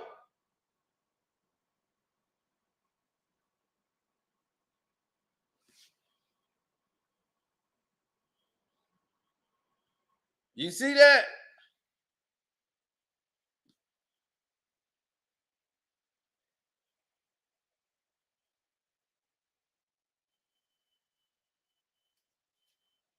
Now look, he's completely humiliating the man on his own show. Now let's go and see what happens after this. And you are heavy. Really? You're not really, definitely. Really? You are a disaster. Last week it was bad enough in LA, but I got to see you on TV with those glasses and that dopey shirt, eating a carrot like Bugs Bunny. What? And then the rice today. Have Carm. It was not rice. Whatever it was, It was turkey. Have Carm cook you a meal. It was turkey. Dan, Pancakes are in you the okay? morning. Wait till you see. Get a trainer, Steve. Oh, I have one. My sisters were stunned. My daughters, they were like, wait a minute, you don't look like how that look. I have a bet with somebody. I'm not going to say who until September 14th. And I bet you $100 bucks you cannot do 20 real push-ups. I'm going on right now. So they're telling him he can't do any push-ups. They're going to make him, they bring in another white guy to make the back up the other white guy to make the black guy get on the floor. Who's the boss? You're the boss, Stephen A. You are the boss. You let them disgrace you like this, humiliate you on national television. And then they got Molly to embarrass you to come out and say, look, Molly's going to do more push-ups than you. They do this to kids. Like, look, he's doing it, so you got to do it now. He knew this was the monkey treatment. He wasn't going to do it at first, but now he's like, oh, I got to do it as Molly's doing it. Look at Molly's pretty good. Yeah, I hope it goes. Those are good. I know, Dan. I work out. I see you, Miles. I see you. I'm at 13. Come on. A little lower 16, a little lower 17, 18, 19. Finish strong. 18. Finish strong. 20. You can beat that. Thicker by nature, but I'm actually in shape. He's putting you on the ground, telling you when to start, when not to start. You got to keep your core tight. Your back's a little arched. 7, 8, Can I have my shoes this is on? better than I thought. 10, 11. Look at the guy. This is better than I thought. Look at him. Better than I thought. 10, 11. This is better than I thought. Look at him. Woo! Yes! I got him on the floor.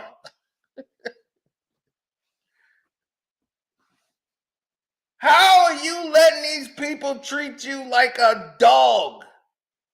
Would Mad Dog get on the floor? Did you tell that white guy to get on the floor and start doing push-ups for you?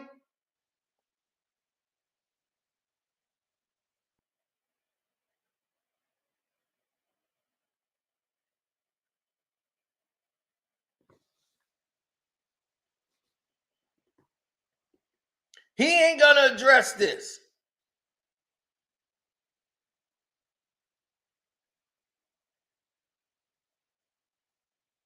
He brags about his millions of dollars. I've been number one for 12 years. You're not number one for 12 years. Stop it. ESPN is winning that slot because they have more locations. They have more outlets. So stop this number one crap. It's a farce. Just like everything else that you've said in that book, everything here is lies. Stephen A. Liar.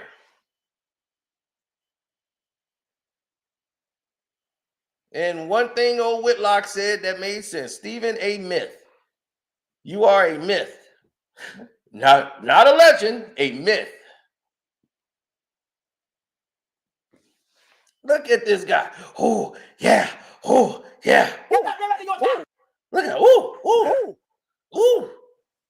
You got to keep your core tight. Your back. Look at him. He's making the monkey sounds. As you sitting there are doing that, he's making monkey sounds why you are sitting there doing push-up. In shape. You got to keep your core tight. Your back's a little arched. Look at this. He's making the monkey sounds while you are out there doing push-ups.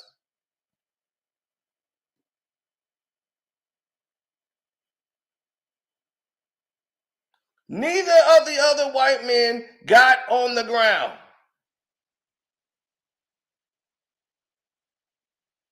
But you got on the ground.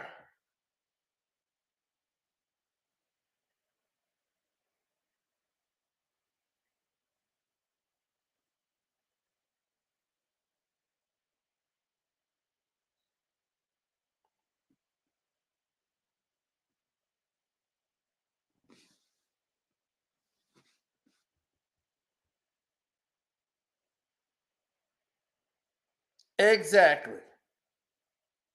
But this guy acts as if he's a leader amongst us. He's the one that comes on here like he's Nino Brown, trying to talk and act tough with us. But when you get around them and you're like that don't prove, that shows that it's all a front.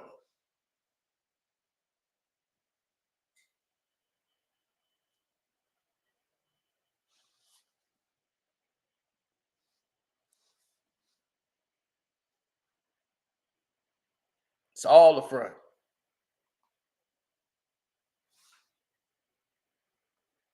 So when you say we don't know you, maybe you're right. We don't know who the hell you are. But we do know about you. Your buck dancing Sambo act is not welcome no more in the community.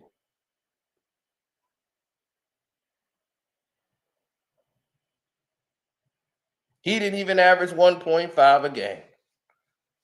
He never even played.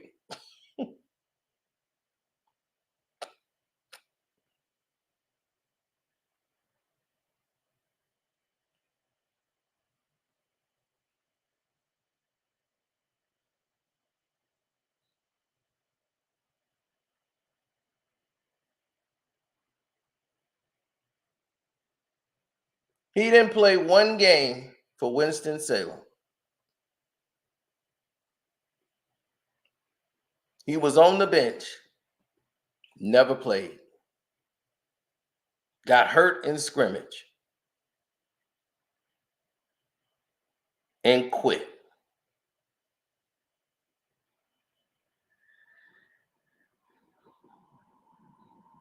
Now, you saw him come in late to work and they humiliate this guy. Put him in a corner, sit him on the ground, on the dirty ass floor, because he come into work late. Where do they do this at? For a boss. They do that to a boss.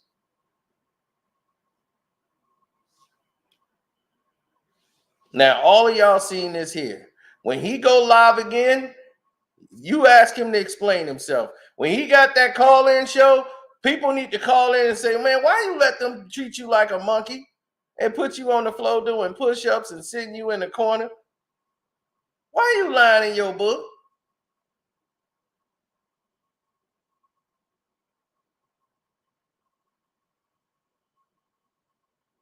You didn't get a full ride, scholarship to Winston-Salem. Why you lying?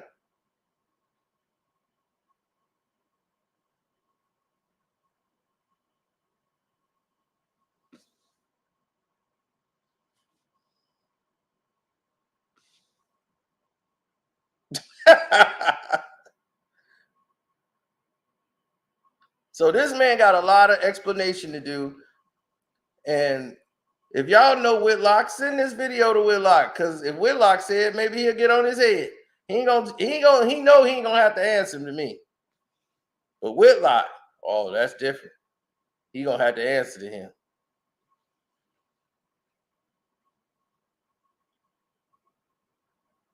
So it's NFL time. I'm out. God bless. Thanks, Kwame Brown.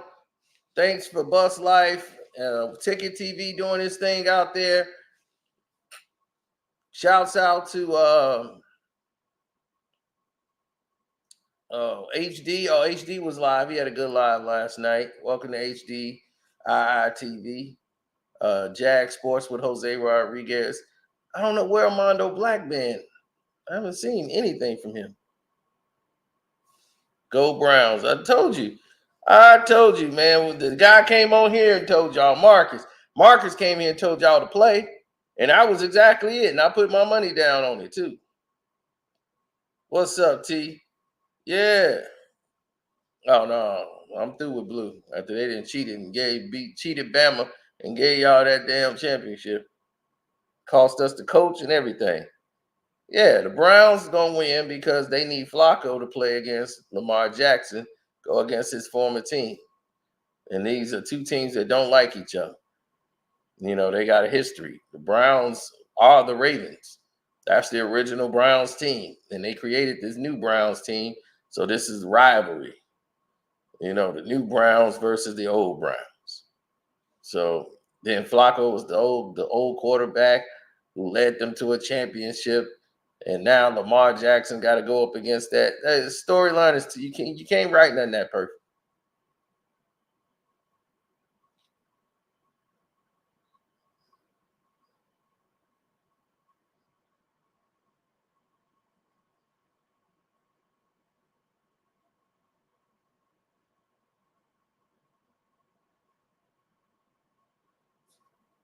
You think Saban gonna be done? Saban will be back at a new job next year. Saban just hates the way college football is now. Now that they got the open portal, this is gonna affect him and his winning streaks. He ain't ready to go through no losing seasons with some mediocre players.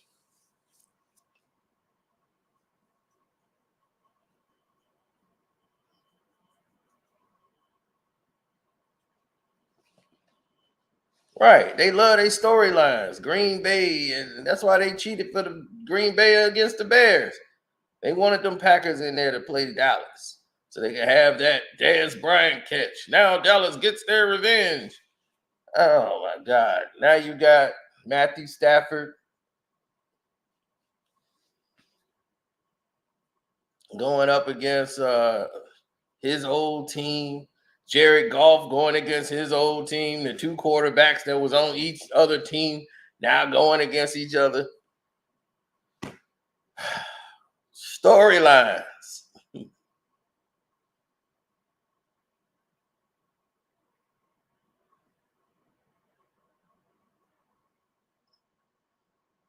That's what the NFL's about, buddy. Storylines. So you got to know where to bet. So betting them Browns, betting the Bills. You know, the Bills is where they want to be. Kansas City. You got Tyreek Hill going up against his old team. Patrick Mahomes and all the stuff he did in Kansas City. And yeah, they got that going.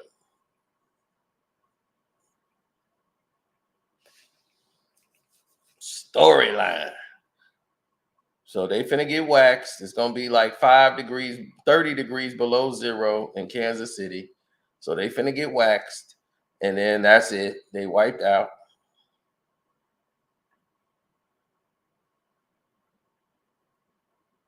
Lions, Ravens in the Super Bowl. No. But Ravens being there, absolutely. I want the Ravens to win the whole thing.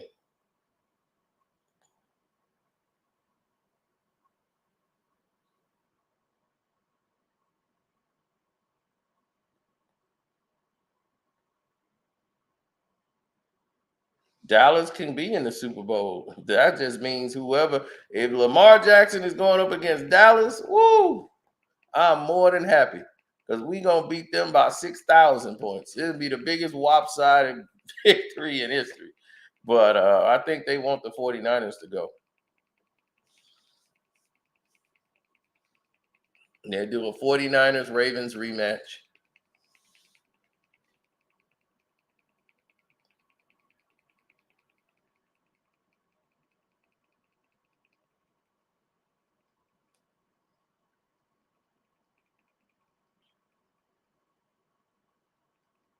Well, you know, the whole story in Detroit is that they denied Stafford's wife a booth. Matthew Stafford's wife thought she can get a booth in Detroit, and they was like, "Nah, we sold up, we sold out. We can't give y'all no booth. We ain't that kind of team no more." You better try to buy something from somebody and get some tickets in the crowd because you ain't getting no booth in here.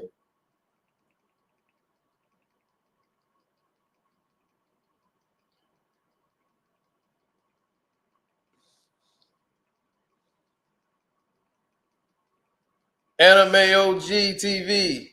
Yeah, I got an anime I gotta watch now. My boy gave it to me. So I'm finna check him out. He gave me 2 to check out. So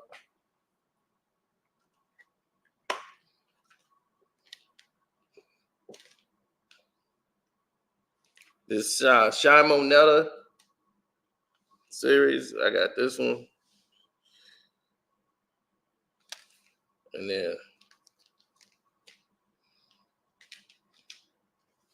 another one called Show Bitch.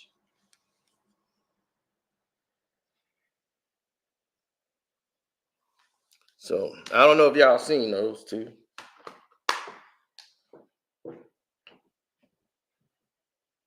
But those are the ones I'm ready to check out.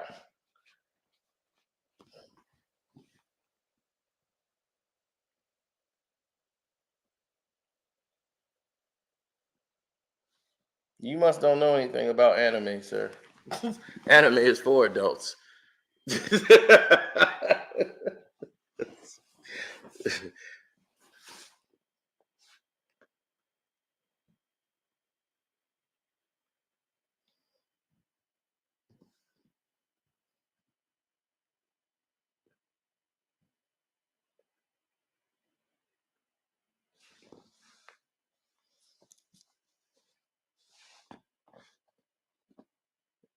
He said dudes just be saying shit.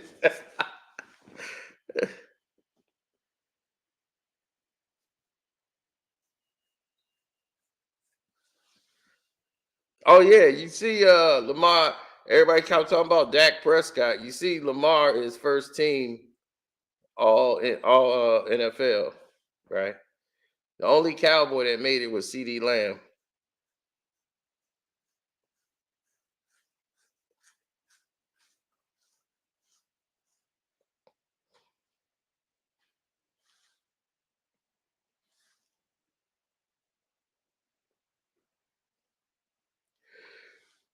Yep.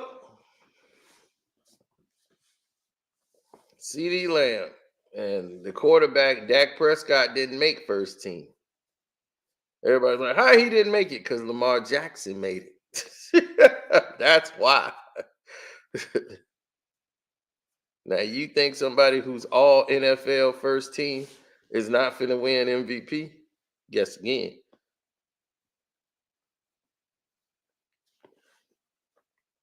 So anyway, let me get to this football. I'm out.